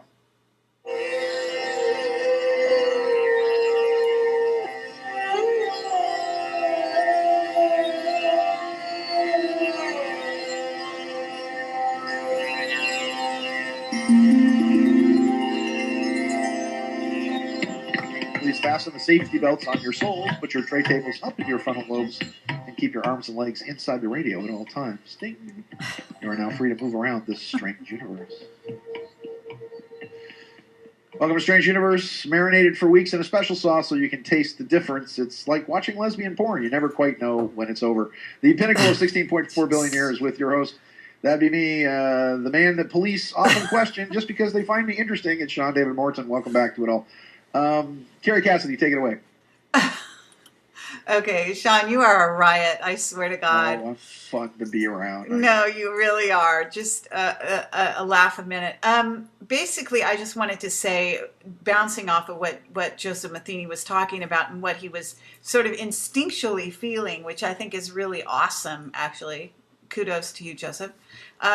Basically, that there is a sort of, if you will, a kind of a split in the path, and that has to do with a very Camelot-like sort of playing field, which has to do with black projects that have chosen to go down the road of the robotic human, and that is a sort of a merging of the technology and humanness, so to speak. And what you get from that is kind of a robotic human. Out of that, the other side of that coin is the angelic human, which is allowed to, and it has to do with questions that involve human sovereignty on the planet, and that's where the ET and the off-world visitors come in, and why that might be a whole dilemma as to what they think they want for our futures versus what we want.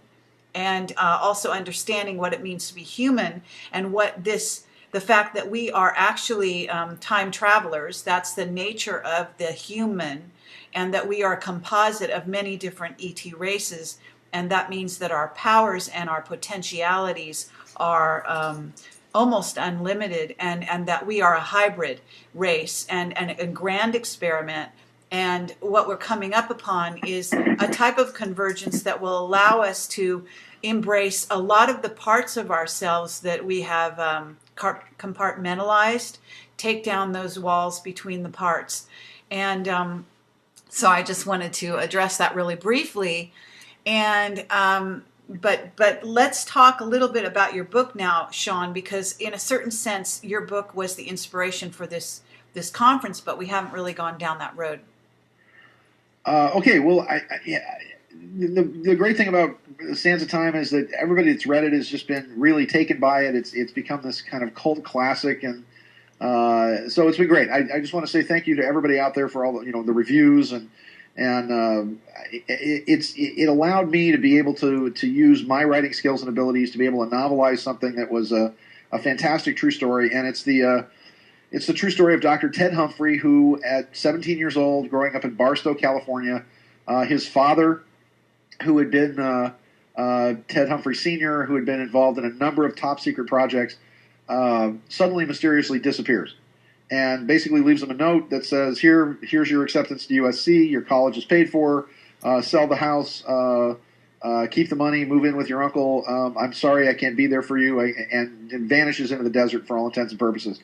So it's very much the personal story of Ted Humphrey getting involved in all of these top secret government projects to, in essence, find out what happened to his father. He graduates from USC, he goes to Caltech, he comes up with a fantastic rocket formula that then gets classified. But all through his experiences, he realizes that every time he comes to a block, a point in time where he's stuck, he gets help from further down the timeline. These mysterious people appear that seem to be traveling backwards from a particular timeline. And then this draws him into being taken in to the highest echelons of what we would call sort of the black government and or the black ops world. He's taken out to an island in the Arctic Circle, where he then is to interact and get information out of Obergruppenführer Hans Kammler. And Hans Kammler, for all intents and purposes, was he was the Vannevar Bush of the Nazis, or the John Van Oyman of the Nazis. He was the guy that worked on the Nazi Bell. He was the one that put together the concentration camp paraphernalia. He had about 14 million people enslaved under him at one point. He was the biggest boss outside of Germany, and he vanishes completely, just into space, sometime in April of 1945. Ted is actually sent there to interrogate Kammler to get a series of equations from him. And one of the things that he learned, and this was from a white paper about Project Rainbow, is that when Project Rainbow was going on, which later became known as the Philadelphia Experiment, one of the things that the secret government became aware of was that between the disastrous experiments with the USS Eldridge and between the Die Glock, or the clock, or the Nazi Bell, as it was called, with Kammler, is that they were doing primarily gravity experiments at first, and of course the Eldridge started out as a simple radar and visibility experiment, and then they began to realize that they were tearing these gigantic holes in the space-time continuum. So these two huge holes in the fence that seemed to have been protecting Earth And you go all the way back to the Book of Enoch when the fallen angels come down, and somebody puts this fence around the planet to protect us from some very evil, nasty things out there. Well, lo and behold, we come along with this technology. The Nazis ripped this gigantic hole in the space-time continuum. It is interesting to me that in the white paper that's presented in this book about Project Rainbow, that there was a group that seemed to be telling some of the smartest people on Earth, like Vannevar Bush and John von Neumann, and he claims also in the book, Ted claims that Nikola Tesla's death was in fact faked, and they put a doppelganger in his place, and so the doppelganger died on January 7th, 1943 at the New Yorker Hotel, but that Tesla continued to work on these top-secret programs along with Einstein and everybody else. But that this K group seemed to be a group that was pressuring these people to perform the experiment on August 12th of 1943. Now, and that supposedly the Eldridge, that on that date, it was a biorhythmic low point for the planet, when kind of the time-space continuum was kind of crumpled into a ball, and then the Eldridge shot through it like a bullet. It ripped open all these holes in the space-time continuum. Now, talking about this, specifically with Al Bielek, in 2003, I wrote an article where, in talking to Al, he said, you can watch something weird's going to happen on August 12th. If the Philadelphia experiment is real, the USS Eldridge slammed against this wall, if you will, in 1943, and went into the future into 2003, slams into this wall where the rubber band, if you will, snaps it back, but creates this gigantic disturbance in the space-time continuum on August 12th of 2003, and then snaps back to 1943. So 3 months before this happened, I write an article in my Delphi Associates newsletter saying, well, watch for some kind of massive electromagnetic experience and possibly blackouts and all kinds of power problems on the East Coast. Lo and behold, August 12th of 2003 comes along, and you have, right on schedule, the New York blackout, where New York is blacked out for 3 days. Ohio goes out. The entire East Coast goes out. There's areas on the East Coast that don't even get power for another 28 days or so. So as Ted Humphrey progresses through all of these top-secret programs, the programs themselves are designed to not only develop what they call time runner technology, or a personal, a man-portable time unit, but you discover that teleportation, that as they start studying teleportation, which is a lot of what they were doing at Montauk, they had this beast at Montauk that they were actually taking capsules and teleporting these capsules into the heart of Russian nuclear blasts so that they could then study time dilation inside of nuclear explosions, which actually also rip holes in the space-time continuum. But as this progresses on, he then gets sucked into Area 51, where he figures out how to work the saucers at Area 51, realizing that the ships themselves, that all of these UFOs are basically not only, I guess you would say, space machines, but also time machines as well, that they all travel in space as well as time.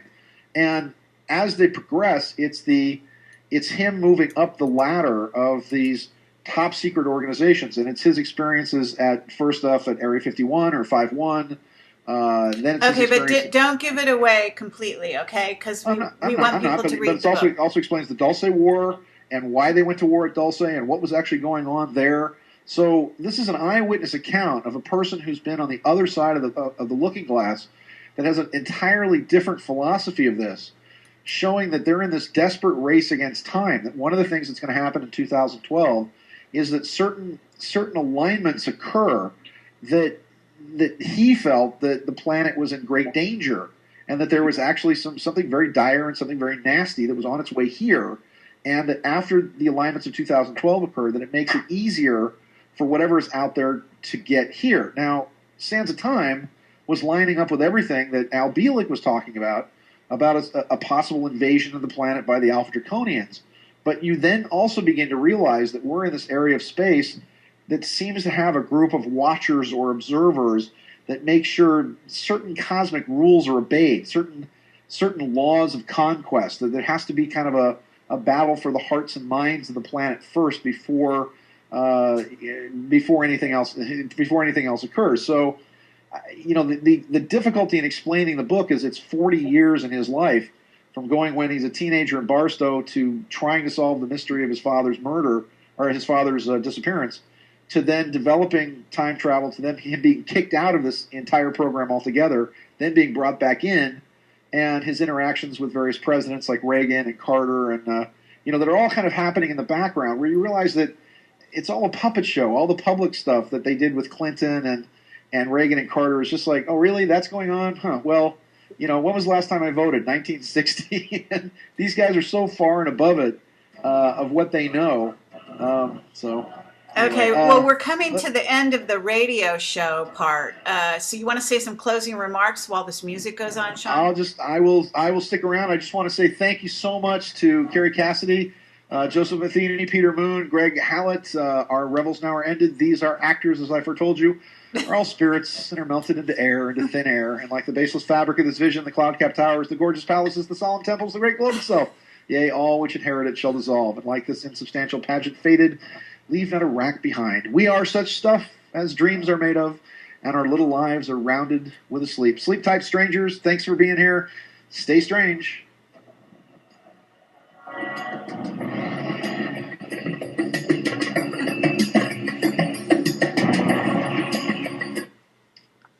Alrighty, thanks so much, you guys. This All right, guys. AFR going ahead, and we'll leave you guys to continue.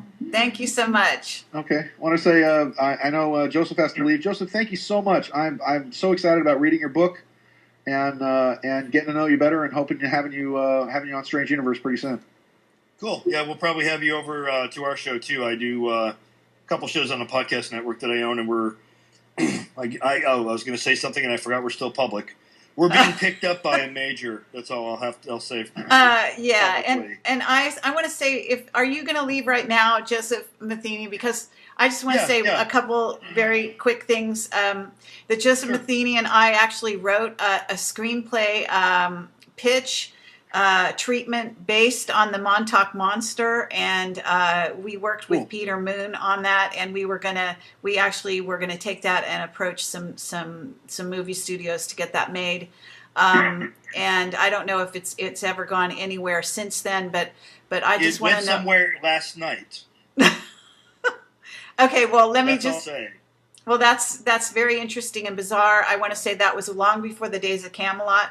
So it's just really very cool. And I do also want to say that Joseph Matheny has also been very involved in writing, I believe, a screenplay based on the life of Jack Parsons. Yeah. Correct? Sex and Rockets.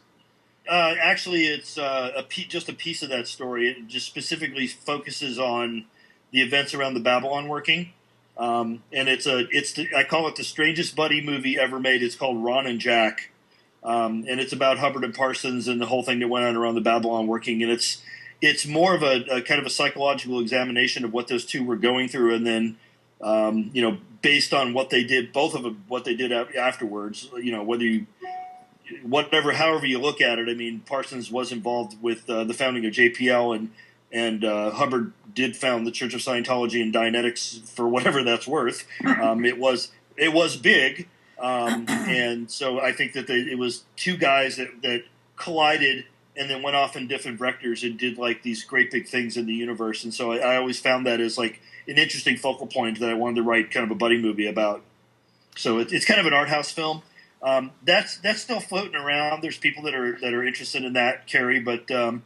Honestly, and I can tell you about it in about a week or two, but as of last night, that idea that you and I did was put in the hands of somebody who was looking for something, and it's not some dude on a street corner. It's like somebody who's actually connected. So awesome. Well, there you go. Synchronicity, as they say.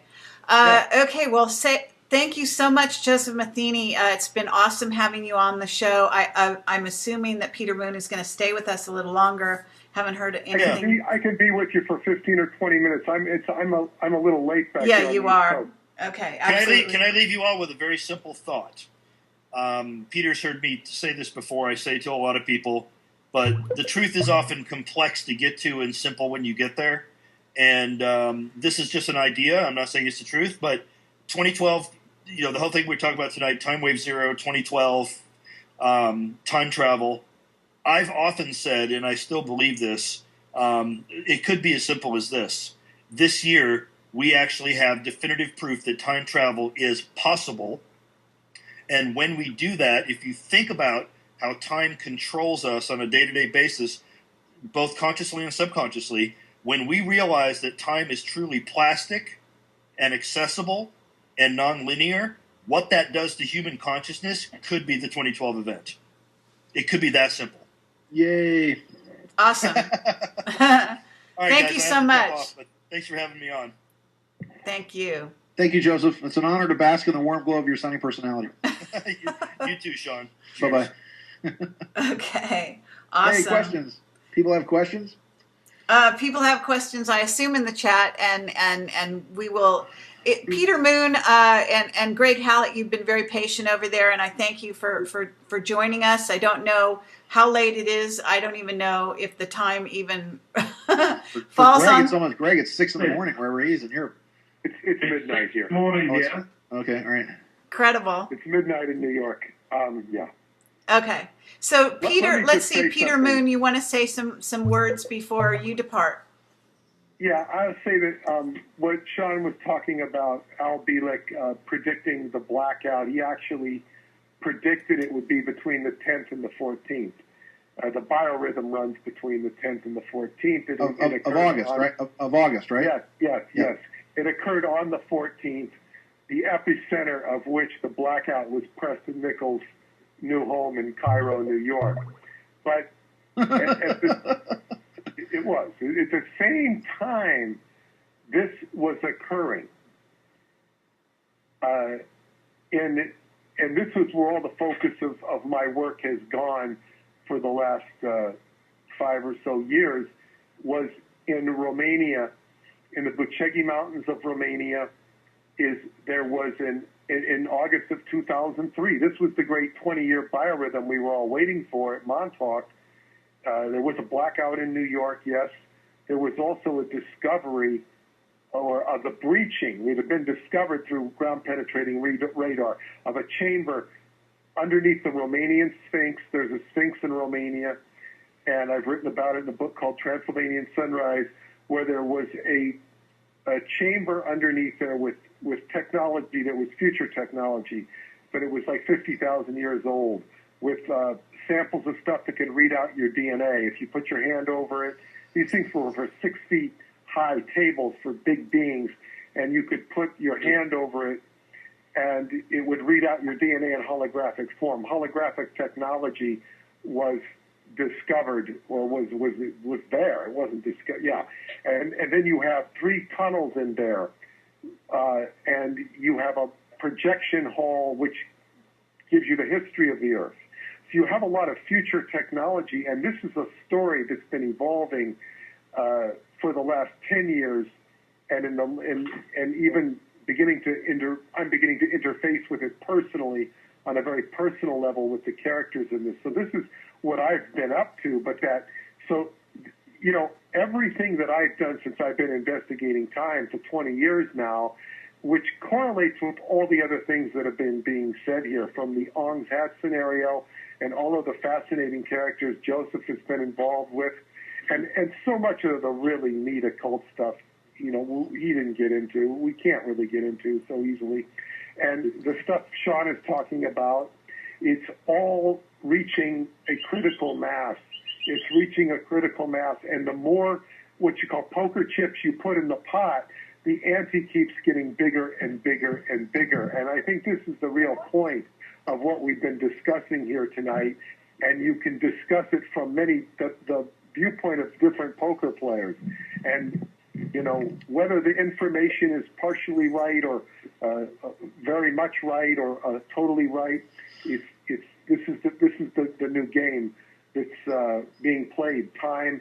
And as it occurs, when you get on the David Anderson side of life, and some of the characters I've corresponded with in Romania, they're playing the game already.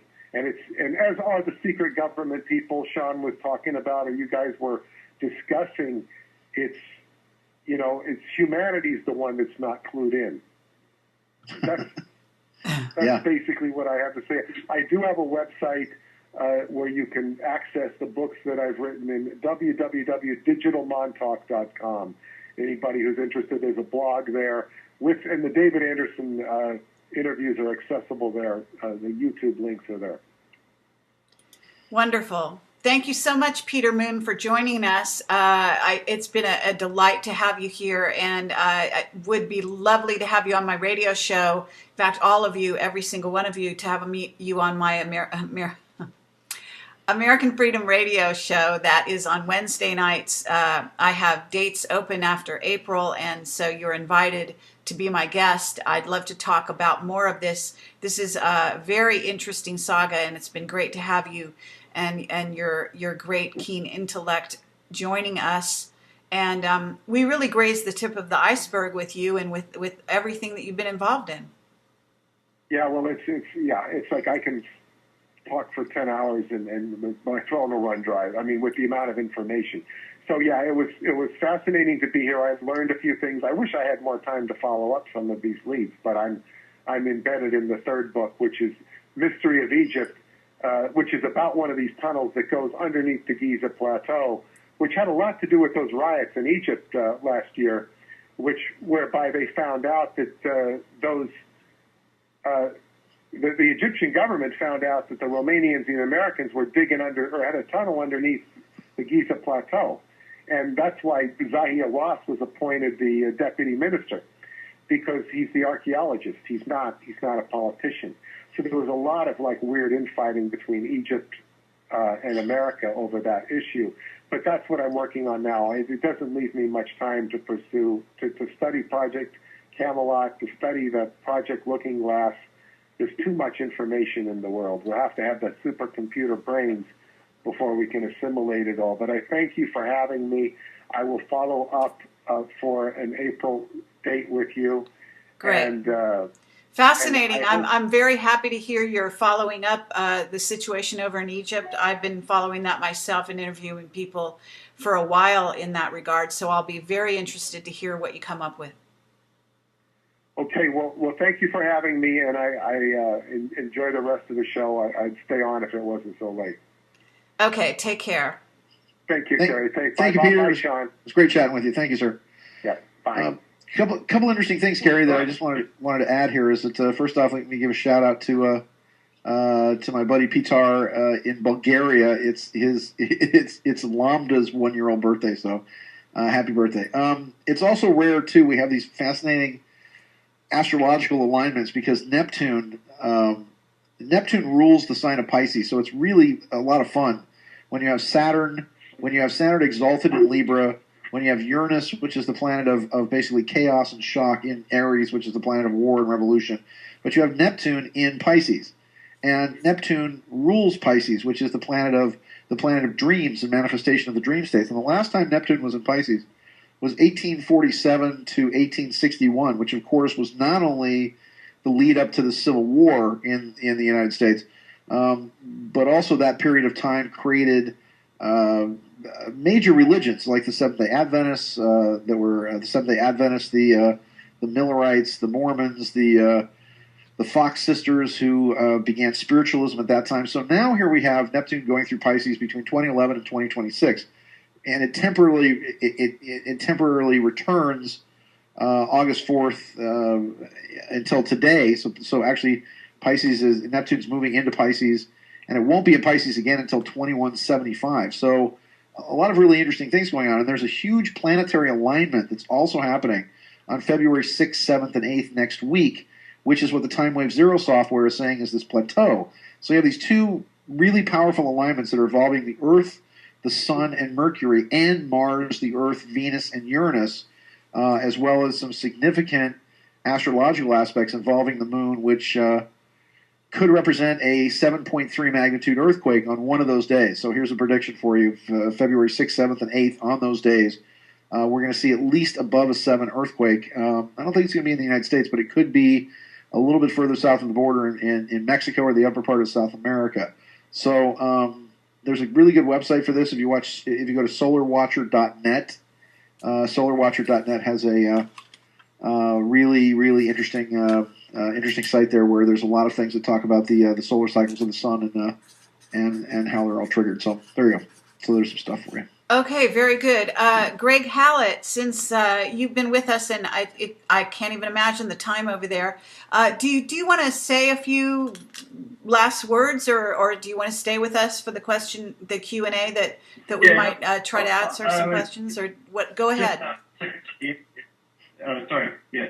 It's just after 6 a.m. here, and strangely, I'm still awake on no coffee, so and no sleep. I'm now living in Europe, having been kicked out of New Zealand, so I'm now on the worldoftruth.net, and we're actually bringing out some work which is in complete alignment with what you've been saying, and it includes photographs and 160-year-old letters from royals and royal marks, and in the codes that were given to us in paintings, which are actually mathematical codes in miniature, it predicts this time of 2012 as being the time when this information would come out. And it is a shin, as you say, and it is a 21. It is the ultimate secret knowledge that is, a lot of it is the primary motivator of a lot of history in Europe that has happened over the last 190 years. We've been preparing for this actually since about 1780, and that is all decodified in history. So it'll be interesting when I can present that actually with histories, people's histories, meetings, photographs, letters from royals, royal marks, swords of kings, rings of queens, stamps of the Duke of Wellington, Napoleon's, it's actually a stamp of Napoleon. I've got no problem with all of this, and I think that maybe a model of time would be the time to spiral, and it loops about every 60 to 80 years, and there is interface between those generations of time, and I think that maybe that spiral, imagine like a car spring, that spiral is collapsing into a flat zone, and then in 2012, and then spreading out from there, and it's up to us where we take that spread from the history contained within that spiral. Very interesting. Sean, you there? Yeah, I'm here. Okay. Do you have anything to say about that? Very interesting. Okay. Well, I don't think we could argue with it. I think that's a good description or a model for what may be happening in 2012 and beyond. Greg, just one last question for you. Are you aware of anything that's going on to do with CERN? And how that might... I don't know. In Switzerland? Yeah. Whether they've actually done it or not, or whether they've just reported they've done it, I don't know anymore. No, okay. I don't. Well, because I'm concerned. Have you heard of a staircase going from Germany? I know this sounds wild, but Germany to the moon. A staircase. Yeah.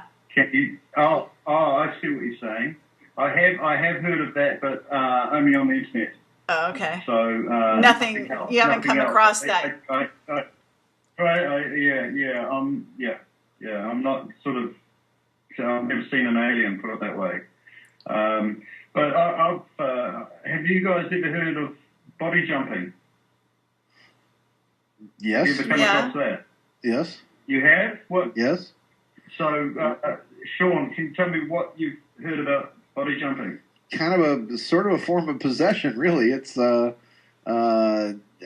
far as I know, it's sort of literally exactly what it says, kind of jumping down, submitting somebody else's consciousness and sort of jumping down somebody else's throat and kind of taking over their body for a period of time. If that's what you're talking about. No. I was just wondering if anyone else had heard of it, and it just seemed to be a method of altering history when needed, and it can be done in the most subtle way without any sort of demonic stuff.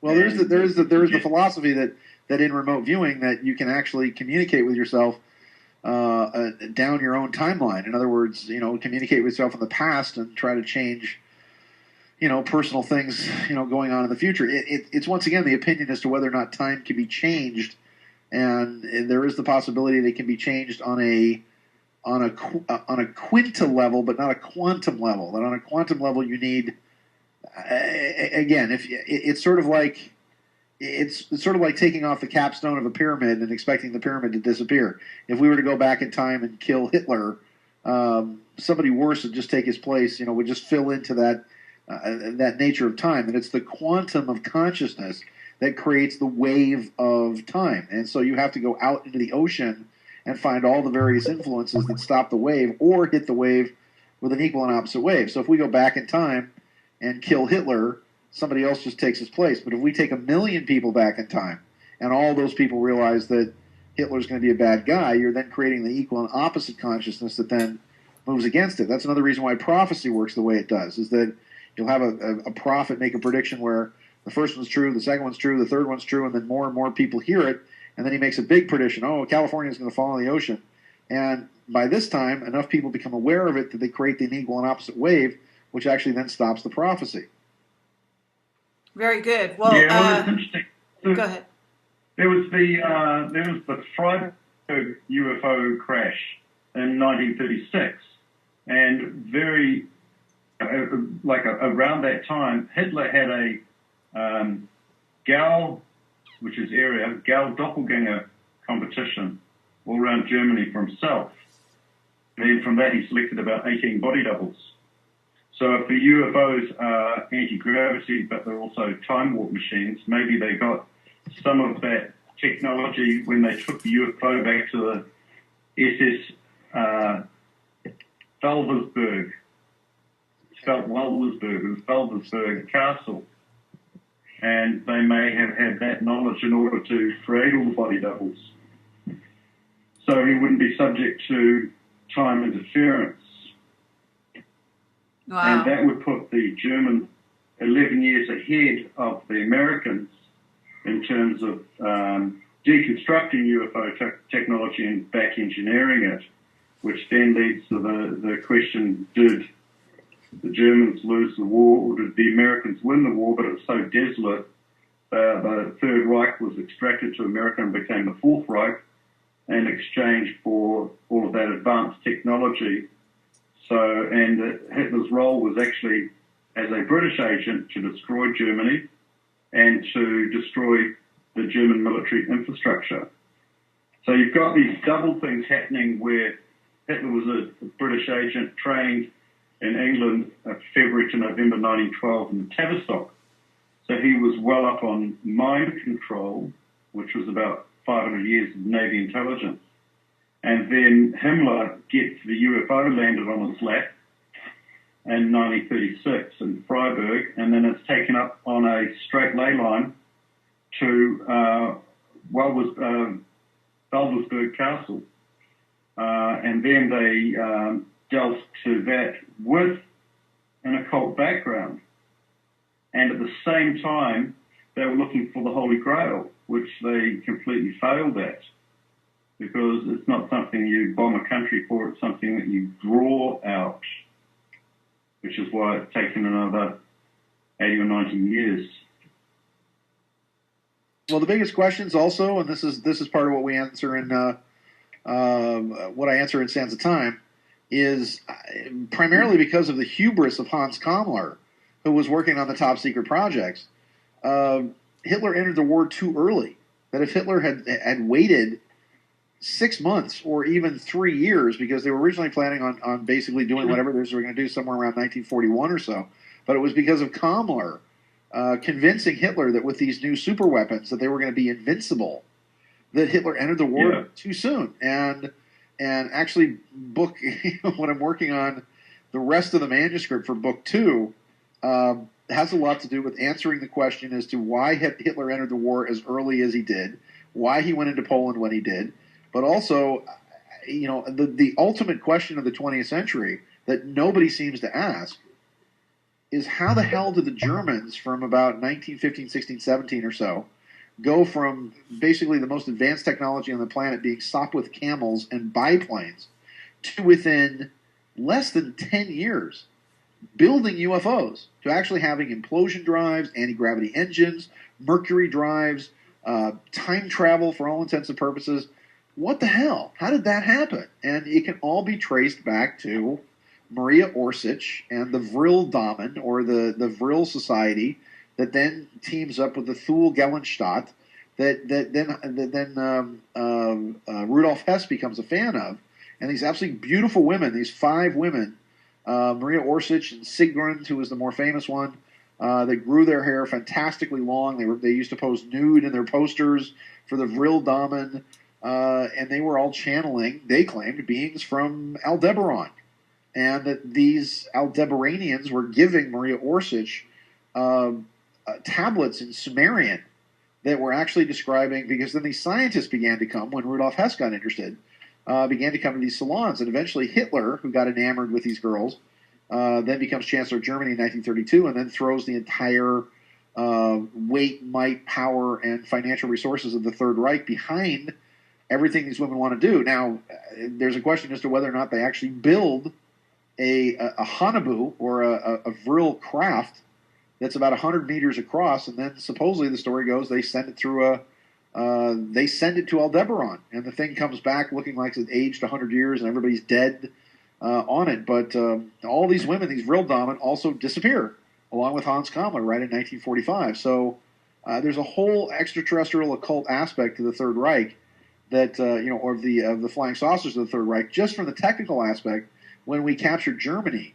we had to rewrite our technical manuals. We had to put almost 750,000 new words into our technical manuals, because before 1945, they invented the SST supersonic transport, the 747, the YF-27 Blackbird, the stealth bomber, radar-resistant paint, intercontinental ballistic missiles, and for all intents and purposes, quite possibly the atomic bomb, which Hitler apparently never used.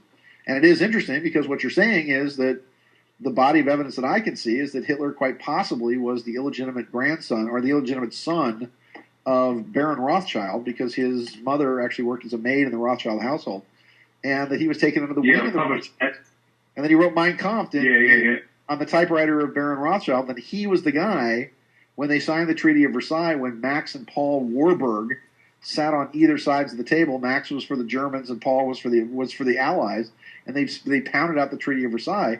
The Treaty of Versailles created Hitler, so why not have their boy step into this and do what he was going to do, which is also described in Sands of Time as to why about what Hans Kammler did, and how he who's a real character in the book, and about how he developed the time travel and worked with Ted Humphrey's father and all that. So yeah, and that's all in your book. What's that? That's all in your book. Hans Kammler developed time travel. Well, Hans Kammler was working on it at the time with another guy named Simon Ratterman, who's a guy that comes out of it. But this was what he was working on, something called the Nazi Bell. And the Nazi Bell was also called the Die Glock. Yeah, I'm aware of that. So when Hans Kammler left in April 1945, did he return? No, he was captured, basically, and taken to a base in the Arctic Circle off the coast of Norway, where, for all intents and purposes, for about the next 20 years, he worked. Once again, when you get to this upper echelon, you're talking about even though it was during the Cold War, you're talking about the Russians and the Americans all kind of working together. And Kammler was very cagey, because the biggest thing they wanted to know was how the hell did they close the holes in the time-space continuum to keep this stuff that was oozing in. And Kammler seemed to know how to do it, but he was piecemealing it out just to keep himself alive. He would just give him enough stuff. He would give him some beads and literally some trinkets here and there. And when Humphrey got there, because his father had worked with Kammler after the war, it was his job, because he knew enough about physics and about the real equations, to be able to basically put the screws to Kammler. But after he got what he got, and after he escaped from the base, the entire Kammler was killed in 60. 3, I think it was, because the Russians actually, when Ted Humphrey went in, they blew the base up. They basically just blew up one of their own submarines and nuked it. So it's it's a very exciting sequence in there. But that's how Hans Kammler left this Earth, basically deciding that this is how he was going to go out rather than some other way. Do you have any questions, Kerry? Yeah. I've got a point of that. British submarines were going up there during the Cold War and having secret meetings. It was called Mount Grace. Mount Grace is where it was. Well, actually, what I'd like to do, we do need to wrap this up at some point here, but I'd like to just cap this all off with the whole idea of with CERN and with the notion of blank slate technology, Sean, and that idea that not only were they working with time travel, but the idea of taking the Earth and putting the Earth itself into a sort of a hidden time envelope or something of that nature, to where the Earth itself is moved out of time, and so that the ships that are en route to Earth, which is sort of the premise of the Wingmakers, right. Are not able to find it. Well, that was the Wingmakers. The whole conceit of the Wingmakers was that you had Jameson Neruda, who was brought in to study this time sonde that was found in Chaco Canyon, and the only reason he was brought in was because he was primarily an expert in Mesoamerican cultures, and they found this anomaly in Chaco Canyon. Well, the whole Anasazi are another one of these weird historical anomalies, and I'm actually on like 5 episodes of this season's Ancient Aliens talking about a lot of this stuff, because you have these civilizations that just appear about the middle of the 7th century, and then they last for about 160, 170 years or so, and then they just all vanish towards the end of the 8th century. But in that period of time, you have Chaco Canyon, you have Chichen Itza, you have these dazzling Mesoamerican pyramids that all just kind of appear. Now, Jameson Neruda comes in, studies this time sonde, which they think is extraterrestrial. When they manage to crack it open, they realize that it's actually the beings that built the Anasazi and that entire civilization, Chaco Canyon, were in fact us from the future, from the 29th century. And the reason they were called the Wingmakers is because they operated on a 12-chakra energy system that had what looked like a wing energy that came out of the back. And so it was like us in the future, except operating on 12 cylinders instead of the 7 cylinders that we use here. So the challenge for Neruda is that there were supposed to be 7 of these time sondes that were hidden at these sacred sites around the planet. And there were 2 ways of looking at this. One was that they were in this race against time to find the time sondes, that if they could find them and crack them in sequence, if you will, that it would create an ascension wave that for all intents and purposes would raise the consciousness or the vibratory frequency of the Earth so that it would sour the milk, if you will, that it would make it impossible for whatever was coming towards us, once again, the Alpha Draconians, that whatever was coming towards us, it would make it impossible for them to defeat us or for them to take us over, for them to enslave us because of this advanced state of consciousness that we would reach. On the other hand, you had 15, who was the head of the ACIO, the Advanced Contact Intelligence Organization, who was working on, and it was just his code name was 15. His name was mentioned somewhere, but I forget it. But 15 was saying, no, we don't want the ascension of humanity. We don't want this raising of consciousness. It means we would lose control of the population. We would lose our grip on the throat of the people of the Earth. And what he was working on was this blank slate technology. And again, what I was describing is that time is a wave of consciousness, that all of us create the quantum wave of time. You can't throw yourself into the wave of time. It's very much like jumping into the ocean on a beach. If the wave's coming towards you, you smack into the wave just opens up. It opens up to let you through, then closes around you, and the wave then hits the shore. You have to hit that wave with an equal and opposite wave. Or, and this is what they were trying to do with blank slate technology, you have to go out into the ocean, and this is how difficult it is, and find the bird and find the wind and find whatever else that starts this wave in the first place. So you have to stop all the various factors that have the wave hitting the shore, and you have to just remove that one that one butterfly that creates the disturbance in the force, if you will, and which is literally like, I mean, it's literally like taking a shot at, hitting a bullseye on Mars from Earth, with a shotgun. It's just crazy. And the blank slate technology specifically was, we want to find that one point in time where the eye of this alien species finds the Earth, and we want to sour the milk in such a way where we just remove that one point in time so that the eye, instead of seeing us and saying, oh, this looks interesting, moves away. And again, it has a lot to do with Galaxy M51. That M51 is also known as the Lucifer Galaxy, that this was the one galaxy where a whole new life form that was based on silicon rather than carbon, and for all intents and purposes, it becomes very much like the Borg. It's unsuccessful, and they have to find storehouses of RNA and DNA, very much like the Earth, which makes us one of the most valuable planets in the galaxy. Well, but it's like the that TV show with the androids. That basically told this story. Which TV show, the androids? I forget which one it's called. Star Wars?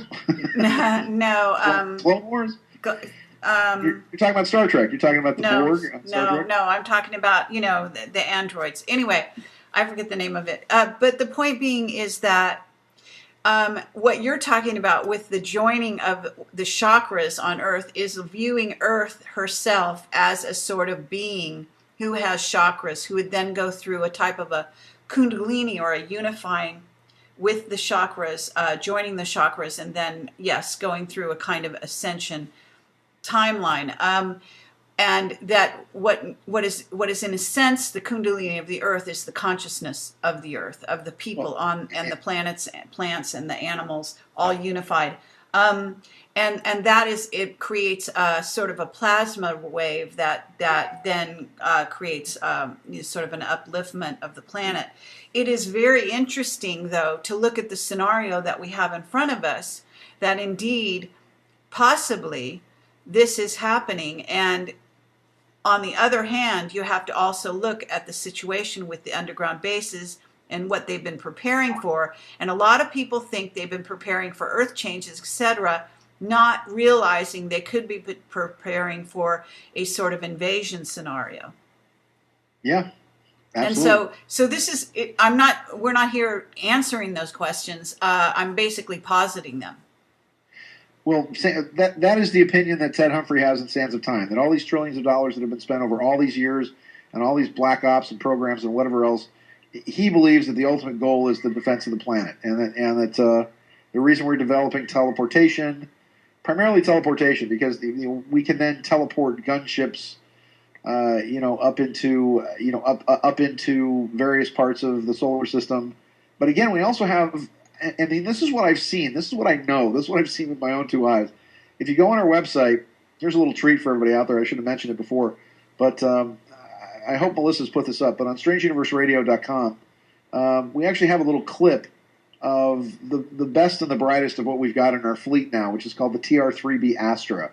And the Astra was photographed. The only time you really ever get photographs of this stuff or film of this stuff is when it breaks and when it sort of oh, be still, you. My cat wants to be on the radio. Stop it. And this thing breaks down in Paris, over the hills of Paris in 2008.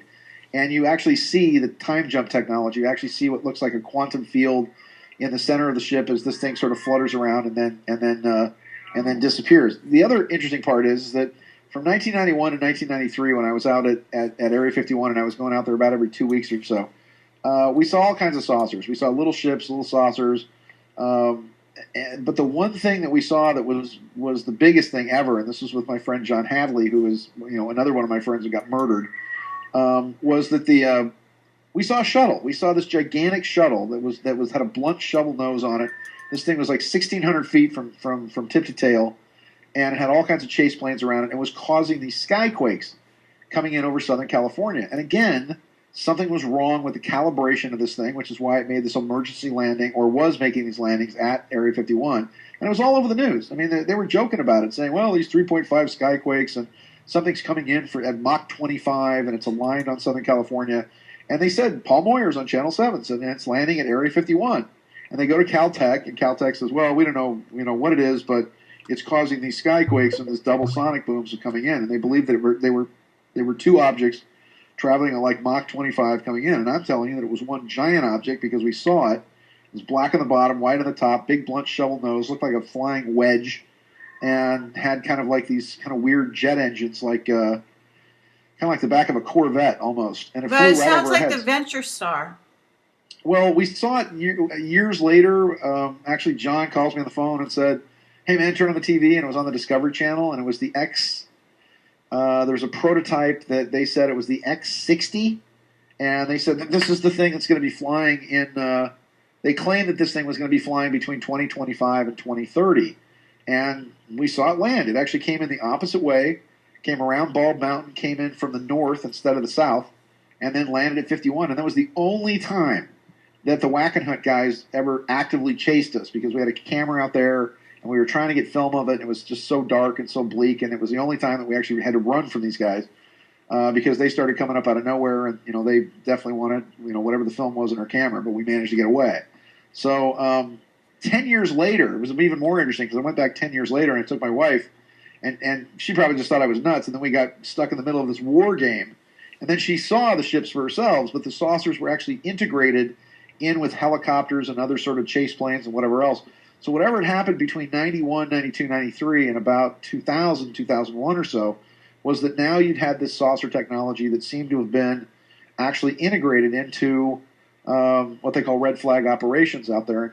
All the stuff was flying right over our heads. It was interesting because we took some Canadian girls with us that we met up at the Little Alien, and they had these video cameras, and the minute these war games started, there was this weird trilling sound that knocked out all the electronics so that we couldn't, none of their cameras worked. And the minute we came off the hill and drove about 4 or 5 miles away from the base, the cameras started working again. So they definitely figured that one out, that they had jamming stuff and all that. But the amazing thing about Sands of Time is that, it shows you not only Dulce, but it talks about Bremerton, which is the top secret submarine base that they've got up there. The underground rail system that was basically put together it was begun in the Eisenhower administration because, again, he wanted the American Autobahn. He wanted a road system that could fight a war on two fronts between the Russians and the Chinese. He wanted a massive underground bases. And remember, we've been spending 50% of the federal budget on supposedly military programs. The budget of the Pentagon alone in a year is the equivalent to the budget of all 50 states combined. That's just the Pentagon for a year. So we're spending 50 to 55% of the federal budget on nothing but this stuff. And I can tell you that the large majority of the state of Nevada is completely underground. I was in Kellogg, Idaho, and a friend of mine owns one of the largest mines, the Bunker Hill Mine, which mines lead, nickel, zinc. This thing's 110 stories down. And one of the things that I saw there was these gigantic wheels, these huge cogs. And we talked to people that manufactured these things. This was 10 years ago. And, a friend of mine said, man, we work, 6 days a week. And, these guys are on 12, 14-hour shifts. And, and all we're doing is making this gigantic mining equipment. And I said, well, who are you making it for? He said, we don't even have to advertise. They just buy it from us and we make it. And I said, well, where does it go? And he said, it all goes to Australia. And I said, why? And he says, they're building these gigantic mines, these huge underground bases in Australia, somewhere near, and he said, someplace called Pine Gap or Alice Springs. Right. But this is also, Greg probably knows a lot about this, but I have to say that that's also, they consider Australia to be what they call the Ark. And, yes. They have been moving all kinds of stuff from the United States, supposedly, even in ships over there. Well, I can tell you, again, from firsthand experience, from a person that was actually building the stuff there that was shipping to Australia. I mean, this is how you track this stuff. You find out where the money goes. You find out where the manufacturing goes. You look at the reports of the Rand Corporation, where they started out with nuclear drillers originally. Then they went to sonic drillers over a period of time, which now completely explains why you had the Taos hum and why you had these weird what they described as sort of dental drill bit sounds that were all going out because they'd gone to They'd gone from these atomic drillers that was drilling these gigantic holes. And why New Mexico? Why Colorado? Why Arizona? Because you already have a massive cave system there underneath the Rocky Mountains, which happened when the North American platelet actually slammed into the Rocky Mountain plate. Matter of fact, just north of Denver, you have 3 mountain ranges. You've got the Sierras, you've got the Rocky Mountains, you've got the Flathead Mountains that all combine together, and it's formed this massive cave system, which is why they built Crystal Palace there, which is why they've got NORAD actually underground there, because all they're doing with Dulce, as an example, is that all they're doing is they're finding these massive cave systems, which they learned about from the Native Americans, and just connecting them with tunnels. And then they kind of redecorate the inside, and they've got they've got massive holographic projectors, so they can actually make the insides look like whatever they want to make it look like. So and they've been having some problems with them. The big fires that happened 5 or 6 years ago in Colorado, where the center of the fire remained hotter than the rest of the fire, was the malfunction of a nuclear reactor there. And we actually proved in 1989 when who the hell was it? Bill Moore came out and claimed that Dulce was fake, and he said, "Oh, I made it all up, and I just released it to show how stupid UFO investigators were, blah, blah, blah." And we physically tested. I mean, it was the first time ever that we had actual physical evidence. And this is where the cattle mutilations began. This is where Gabe and Ed Valdez were investigating it. I talked to Ed Gomez, where he'd had 500 of his cattle slaughtered with lasers up there on the Apache Indian Reservation. So I go there. I talk to these people. I have the sources because, like you, I go out and get face to face with these guys. Right. And then we actually had the scientific proof. And I tried to present this to MUFON at their conference, and MUFON, which stands for Morons Ultimately Finding Out Nothing, at that time were just, they weren't interested. And I said, this is the first time ever that I can prove that these bases actually physically exist, and there's an atomic pile, a working atomic reactor at the center of this thing, and nobody's interested. So, Anthony Sanchez, you should listen to my latest interview with him. He has a tremendous amount of information. He went out there and he was shown around the Archuleta Mesa. He also contacted a nerve agent out there. There's a lot of evidence of warfare underground facilities on that Indian reservation as well as another one. But before we go down that line, and someday you and I, Sean, should compare notes in that regard and regarding Promise software, et cetera, because that is a whole rabbit's hole that has yet to be sort of unearthed or make it into the mainstream, even into the alternative world. It's really tightly held. Which I don't understand. I don't understand why nobody realizes that now what's called the Promise 2 software. The Promise 2 was basically used to spike the economic system of the world on September 11th of 2008. Between 9 a.m. and 11 a.m. when it stole about $3.5 trillion out of the global economy. That the Promise software was also actually Rafi Attain, who's a master spy who was the controller for Falcon and the Snowman, and Jonathan Pollard at TRW, bragged that he used the Promise software to black out the East Coast. That at that time, the Promise 2 software basically became, for all intents and purposes, it's the primary basis for all artificial intelligence, and became, again, alive somewhere around 96, 97. And the fires at Los Alamos were then engineered in order for Clinton to sneak copies of the Promise software out of Los Alamos and then ship them out to the Chinese, because he had all this big deal to build up the Chinese, because the military-industrial complex wanted China to be a threat. Now that the Russians had collapsed, they needed the next big boogeyman to keep the Cold War going, so they could continue to spend all this money on. Well, that's very interesting. I mean, you're the fount of knowledge in your brain is just amazing. Well, because I knew Danny Casolaro. Danny got killed over this stuff. Danny was my friend. He got murdered because he was. And I didn't know he was your friend, but I'd love to talk to you about that. That's amazing stuff. But again, you need to also hear about Anthony Sanchez, the Skynet, the system of with artificially intelligent satellite network that is nanotech, that has been put in the skies above our heads, that basically a Lockheed Martin scientists on the run from Lockheed, and a bunch of scientists were dying. They did a study. They found out that those nano satellites with artificial intelligence had a 30% chance of turning on the humans. They rebelled. It's all promise software, baby. It's all promise software. And basically that's what Anthony Sanchez has been investigating. He's writing a book about it right now. He's had death threats. I've gotten involved and so on, and some people behind the scenes. But we need to wrap this up. Greg Hallett, do you have anything that you want to say, some last words? We haven't really taken questions from the audience. I think it's too late to really go down that road. We kind of started off on a tangent here. But I do have some people, Greg, that are saying would like to hear a little bit more about why you left New Zealand, and whether at least one person was asking that. So is there anything you want to say, Greg, in that regard, and or about your research that you're involved in? Well, it's 7 a.m. here. My brain's starting to freeze. Well, a lot's been said, and I think enough's been said, and I think we need to get back another day and say more. And I'll say more when I finish publishing. But I have the missing James Bond book, which I'm going to bring out shortly. Wow. By Ian Fleming? Ha-ha! So have you talked to Mike Sparks about that? Because he would go crazy. Oh, no doubt if he hears this interview, he will call me shortly. We're in contact.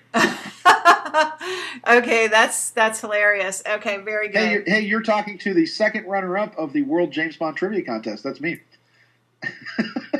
I actually got a prize. Oh, right. Okay. And then I got to play video games with Harvey Valachez and have lunch with George Lazenby as part of the prize.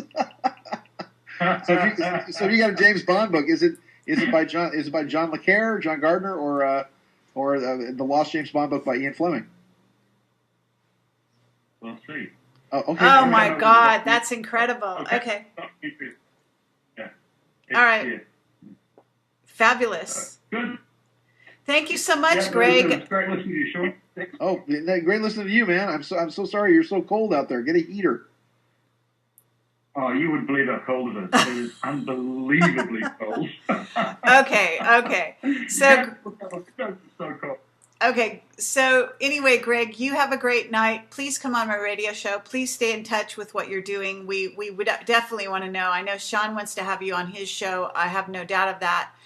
Sean, thank you so much for joining us and for making all this possible with your radio show slot over there at American Freedom Radio. Thank you, American Freedom Radio, for helping us out here. Sean, any last words? All is one, life has purpose, God is love. That it's all about 2012 is all about there being more of us than there are of them. It really is the tipping point of civilization. You're seeing, the bad guys can't win, and they can't win because the planet that we're on is alive. That all of us are the brain cells on that planet, and that we are evolving into the next thing, and that is the end of the occult age, the beginning of the Vedic age again, where knowledge is applied. Where we walk, talk with the Creator, and we begin to manifest the things that we want. What I'm hoping is the 51%, the more of us than there are of them, manifests the bright, beautiful future and tomorrow that's beyond 2012, rather than the dark, nasty one. So there you go. That's what I have to say. So again, lovely. God bless everybody. Stay strange. StrangeUniverseRadio.com. Get the book Sands of Time. You'll love it. Oh, and by the way, everyone, if you can donate, I'm going to try to split the proceeds from this with the speakers. And so if you are able to, it's probably way too late to say this, but we did have donation buttons on this page on Camelot TV, projectcamelot.tv. So we'll see what happens with all of that. But thank you, and please support our work. This is Kerry Cassidy and Project Camelot, and good night, everyone, and thank you so much for joining us. Bye-bye. Yeah. All right, good night, Kerry. I gotta go get something to eat. I hear you. Okay, bye-bye. Thanks, sweetheart. Bye-bye.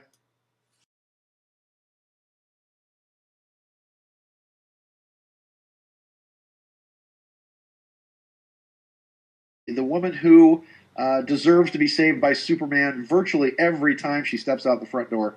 A fantastic friend and a wonderful, great light, and a person that has broken more stories than, Greek restaurants break plates. the lady Kerry Cassidy. Kerry, you there?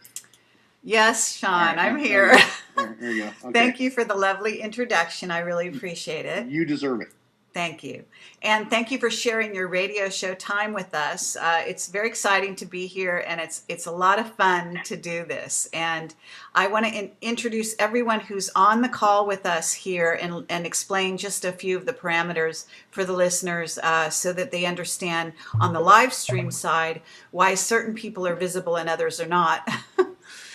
Starting with Sean David Morton, who didn't I am technologically retarded, ladies and gentlemen. I am an utter moron when it comes to this. And I have a tower with a cinema monitor screen, and literally my cat ate my camera. So that's my excuse. I'm sorry. And I have a cover of my book up. However, I will switch it for my picture of Fabio, which is what I look like now. No, you're not going to switch it. Please leave the book up. I appreciate that, Sean. Very irony impaired. I just want to say that Sands of Time is Sean David Morton's new book. And I'm very, very impressed with it. And I was so impressed with it that I thought we needed to do a live stream right away because of the very interesting whistleblower information in that book, which purports to be fiction, but in fact is likely fact. Well, it is novelized nonfiction. Let me be specific about that. It's novelized nonfiction. So that's a better way to put it, because they are novelized from the diaries and reports that I got from the estate of the gentleman who this book is about, who died 2 years ago. Okay. And I'm going to give you plenty of time to explain to everyone, Sean. But before I do, I just want to go around the circle here. Greg Hallett, who everyone can see right now, who is all bundled up, is in somewhere in northern Germany. And he joined us at the tail end of this organization.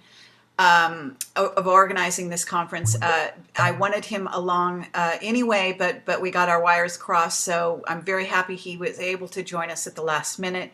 He is quite an interesting character, and I'm hoping that he can give you a background on him. But he's all bundled up because he's in northern Germany, and he just got kicked out of New Zealand because he attempted to take down the government in some form or fashion, which he can elaborate on. And then now he's being tortured in a Soviet prison, as you can see by the set behind him.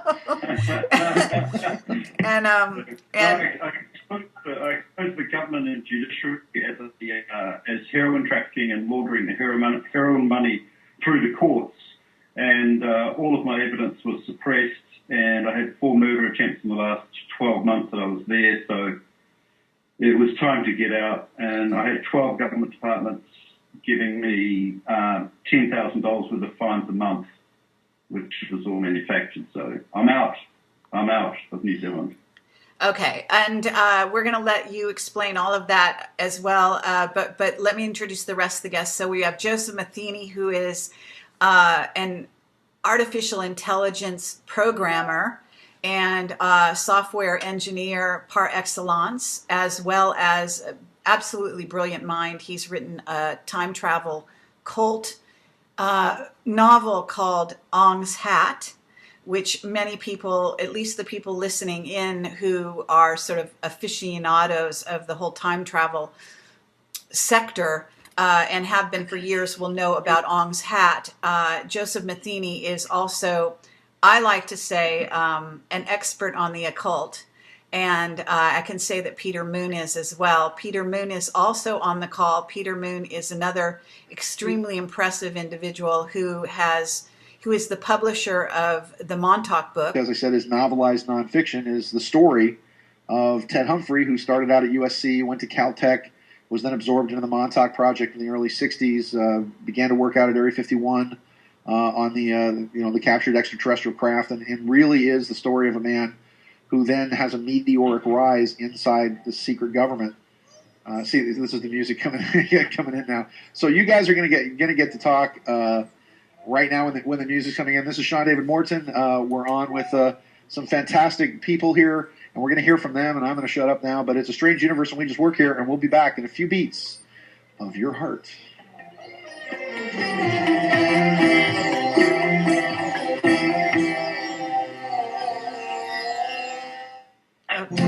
Okay, we're Are not you supposed suffering to from hear their issues related commercials, to angina so pain, I high hope they're blood going pressure, to mute them. congestive heart failure, unbalanced cholesterol, irregular heartbeats, clogged arteries? If so, you are not alone. Millions of people are suffering from one or more of these problems. Yeah, they if you'd can. like to live your life free of sickness, Hello? pain, and fear, live your life with increased vitality. Okay. Thank you very much, AFR, for muting the commercials. So we should be all able to hear everything, even with the commercials, and we're broadcasting right through the commercial here. Sean, thank you for giving your background. Thanks for listening. No problem. And so why don't we go next to Joseph Matheny. Joe, could you give some of your background and basically pertaining to time travel, but anything else you want to say is it's fair game. Maybe about 5 minutes or so on yourself. Okay. You want me to do it now? Yeah. Well, okay. Actually, we were back on. Can I? Would you rather we wait and just do small talk during the commercials? I mean, what do you want us to do here, Sean? Would that be okay? Would that be all right? Because I just have a couple of questions. I mean, if I could just ask Joseph a couple of questions, and would that be all right, Joseph? And then when we come back, would it be all right if we got you on air? Sure. Okay. Yeah, sure. Go ahead. Because, like I said, we're just trying to do a balance here between no problem. Between everything that's going on. So, because here was my question about this. I mean, after my working on this book and writing all this, I don't. Do you think that the past can be changed? Because it doesn't seem like anybody that's dealing with this stuff seems to think it can be. Any opinions? Do I have opinions? Well, in working a lot with people from Lawrence Livermore and a lot of quantum physicists, chaos mathematicians, different people that I hang out with, there's varying opinions on that. Probably the highest percentage of people will tell you that it would seem, nobody will say is or isn't, because they're very precise about sticking to E prime when they're talking about these things, because as you know, tomorrow everything could go out the window and what you think is true is not true anymore because the models consistently change. Okay. But it would seem that the highest percentage of people that you would ask in the field would tell you that it's most likely that the past cannot be changed. However, there's a lot of different competing theories about why that is. And in fact, we're talking about Timewave Zero tonight, and Terrence McKenna and myself and some other people Terrence had, but we continue to have, some of us, an opinion that 2012 is really a marker for when time travel will be proven to be possible, and therefore a marker for when people from the future can come back to the past. And again, this is, I'm not saying that this is absolute, but this is a theory, and so that it could be some sort of hard stop that happens at 2012. And beyond 2012, that's when we start to see people coming from the future. Because the question is, if time travel is possible and we think it's going to be developed in the future, where is everybody? Well, then let me ask this question, because I knew Terrence. I grew up in Atherton, which is just over the Santa Cruz Mountains from where Terrence was in Half Moon.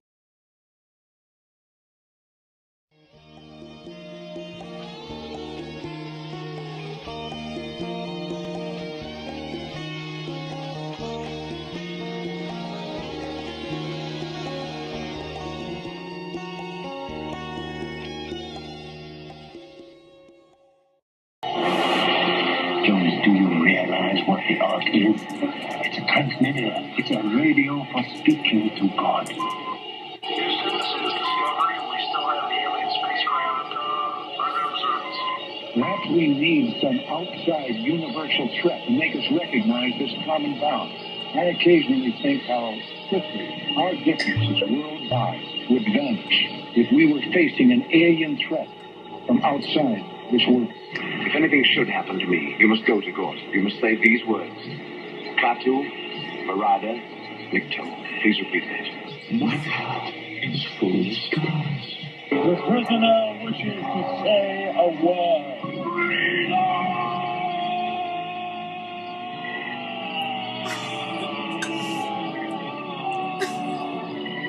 From sea to sea, from planet to planet, and star to shining star. Come out of the night and into the light. Your frequency is ascending. With your host, Sean David Morton. All right, here I go. From sea to sea, from planet to planet and star to shining star, from out of the night and into the light, from the pyramids of Giza to the pyramids on Mars, from the dark side of the street to the dark side of the moon, from the bicameral fissure in the center of your brain to the light year across black hole at the center of the galaxy. All is one, life has purpose, God is love. Welcome to Strange Universe. This is our special mashup episode. This is Sean David Morton, the guy so nice they named him thrice, the man who, if you patted you on the back, you put it on your resume. So here we go. And what we're doing is, with this, we have some fantastic guests. And just because we love the whole cross-pollination of everybody that's here at American Freedom Radio, we have the lovely, the goddess herself. We worship and smooch her feet while we rub her neck. Kerry Cassidy, the bright flame who draws all of these moths to the light that is her, with the Project Camelot gang here.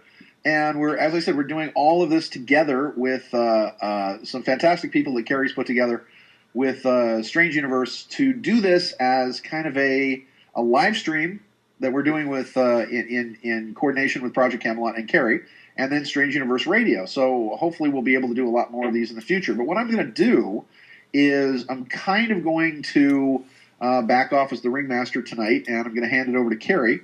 And Kerry's going to introduce all of these fantastic, wonderful people we have on the show. Now, it might be a little bit confusing, kids, so just you have to bear with us. There's going to be some fantastic information that's going to be presented. These are some of the greatest people in their field, some of the best authors, some of the best minds that have to do with time travel, prophecy, metaphysics, UFOs, the extraterrestrial either threat and menace or blessing to come, depending on which side of that you come down on. But it's going to be a great open forum of this. Now, while this is going on with Kerry's live stream,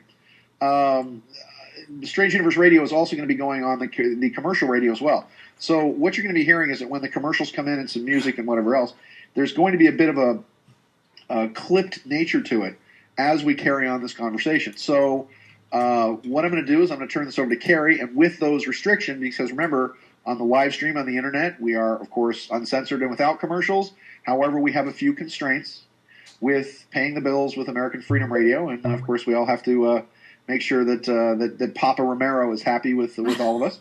So let me turn this over to the founder of Project Camelot, the Lois Lane of the metaphysical world. And I've read, I think, a lot of his books, let's put it that way. And I'm very impressed with him. He knows Duncan Cameron and the Montauk situation inside out, backwards and forwards. And he is a superb individual to have on this call. It's actually something of a miracle to get both these guys in one place at one time. That's almost a time travel event in and of itself, I have to tell you. And then let's see, I guess that's it. We have Sean David Morton and myself, of course, Project Camelot. So at this moment, what I'd like to do is start off with Sean. Just go around, and since I've given you brief introductions, would you please go ahead and give a bit of your backgrounds so that the audience listening who may not know who everyone is and why you're included in this particular topic, if you could kind of sort of slant your resume that you give, maybe 5 minutes covering your background so that people will know who you are. So let's start with Sean David Morton. Okay. Well, let me see. I guess my contacts go back to when I was a kid because I grew up with astronauts. I grew up with my dad had a very famous nightclub called the International Turtle Club that he ran with Wally Schirra. All of the astronauts were turtles. There was the whole thing about, are you a turtle? And you had to answer with a certain certain thing. Otherwise, you had to buy all the guys drinks. My dad was vice president of customer communications at PR, really, at TRW. So I grew up with Gus Grissom, Gordon Cooper, Don Isley, Alan Shepard, all the Mercury and Gemini astronauts. When I was there, I met the Nazi scientists who were working on a lot of these programs and projects. And then I got involved in some very interesting things after going to. I spent some time in Nepal, and actually in India at Dharamsala studying with the Dalai Lama, and then I spent some time in Nepal, and I was there for about a year. And I started messing around primarily because of my background in television and film. Back in 1989, I was part of the. I sort of became familiar with what was going on with Area 51. The astronauts used to talk about it, but they called it the Dogtown Strip way back then. I did some of the first interviews with Gordon Cooper, where Gordon Cooper was talking about the extraterrestrials and the things that he saw while he was at places like Groom Lake or the Dogtown Strip, as they called it back in the day. I was part of the ultrasound test that actually part of the scientific team that actually proved that there was an underground base and facility underneath the Dulce Archuleta Mesa in northern New Mexico that we ran through 75 hours of Cray supercomputer time at the University of San Diego. It was at that time also that I was very good friends with Danny Casolaro. And Danny Casolaro was not only talking about Area 51, but Danny was then murdered because of what he knew about something called the Promise software, and he got involved in what was known as the Inslaw scandal at that time. And he went to Michigan, where he was murdered in a motel room there. And and they claimed it was a suicide, even though he was choked with a rubber cord and slashed nine times, and then beaten to death with a baseball bat. But it's then in 1990, I became part of a documentary crew called UFO Contactees, where we put together about 600 hours worth of interviews with abductees, contactees, scientists, researchers. Anybody had a dog barked at a UFO, we went out and talked to them. We traveled around actually with Wendell Stevens for a period of time, who arguably was one of the, sort of the grandfather of the whole UFO investigation movement, I guess. But we went to Germany, we went to Switzerland and visited Billy Meyer's farm. We went to France, we went to Canada, went to Spain, went to Italy, went all over the world at that time. We also interviewed Bob Lazar, and we were some of the first people to interview Bob in the early part of 1990. A year later, taking Bob Lazar's advice, saying, well, you don't have to believe anything I say. Go out by this highway, by 375, by this mailbox and this 18-mile marker, and you'll see UFOs. Go out on a Wednesday night, which is when they test. And I dragged a friend of mine who worked for the Los Angeles Times, Shannon Sands, out there with me, and myself and another friend of mine. Actually, Shannon was in the car in front of us with the photographer from the LA Times, and I was with another friend of mine in the back car. And we literally almost got hit by a UFO. This thing literally came right down in the road, right in front of us, and we jumped out of the car and chased after this thing and got our faces pretty well burned. And but we managed to then. The next day, it actually appeared on the front page of the LA Times, which then started dragging Area 51 out of the shadows. About, I think it was May of that year in '91, I found a hilltop that actually looked down on the base. Some very weird things happened that particular day, including a massive sandstorm that was actually centered at Area 51. That blacked out most of the power in the state. A lot of very weird things happened. I went back a couple of months later, actually not even months later, about 3 weeks later, with a friend of mine, and we hid out in these pile of rocks on the top of this mountain, and actually filmed Area 51 for the first time, and then started going out there every couple of weeks or so. And in the process of that, started collecting, because I was one of the only people that had actually seen the base, and a person that hadn't been there. But between myself and I think only John Lear, who had photographed it, like 10 years earlier, I think. This was back when you could just walk over a low fence and sort of stand at a kind of a chain link. It's actually was just a chain that was connected together with some posts before they extended their border, which was about 87 or so. But then got involved in a whole series of very peculiar things that had to do with Area 51, and including a guy who called himself Ghost Walker, who claimed to be an assassin, who actually had worked also as a guard at the base of the facility, who, on the run, stayed at my house for about a week or so. And this was when I was working with Geraldo Rivera. And he claimed that he had documents that he wanted to release, and he would release the documents to me. And we went to Vegas, and there was this whole brouhaha going on with Bob Keviat, who was the producer working for Geraldo at that time. And then later on, I then started working for... I was a consultant on Unsolved Mysteries. I worked for Hard Copy as an independent, a freelance producer, and I was one of the founders of a program called Strange Universe, which was one of the first original shows on the United Paramount Network, UPN, back in late 95, 96. And I broke, in all of this stuff, I broke stories on, I think I did one of the first stories on Area 51. We broke stories on the Chupacabra. We broke stories on, we were the first national, at Hard Copy, we were the first national ones to do stories on the Phoenix Lights, the conspiracy behind JFK Jr.'s death, Princess Diana, TWA Flight 800.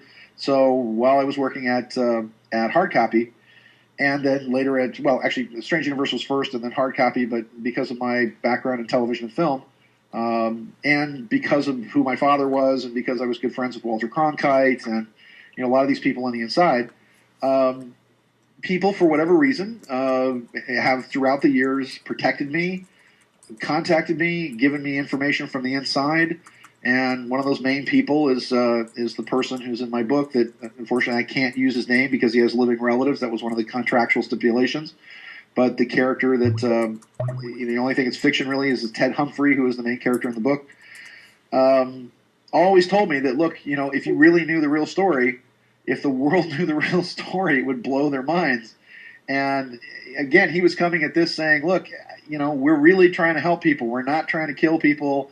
I understand it's all black projects and black ops, but at the same time, people just can't handle the truth. They can't handle the reality of what's really going on. And so, for years he promised that, when circumstances present themselves, I'll find a way to get you the whole story. And so to wrap it up, Sands of Time, which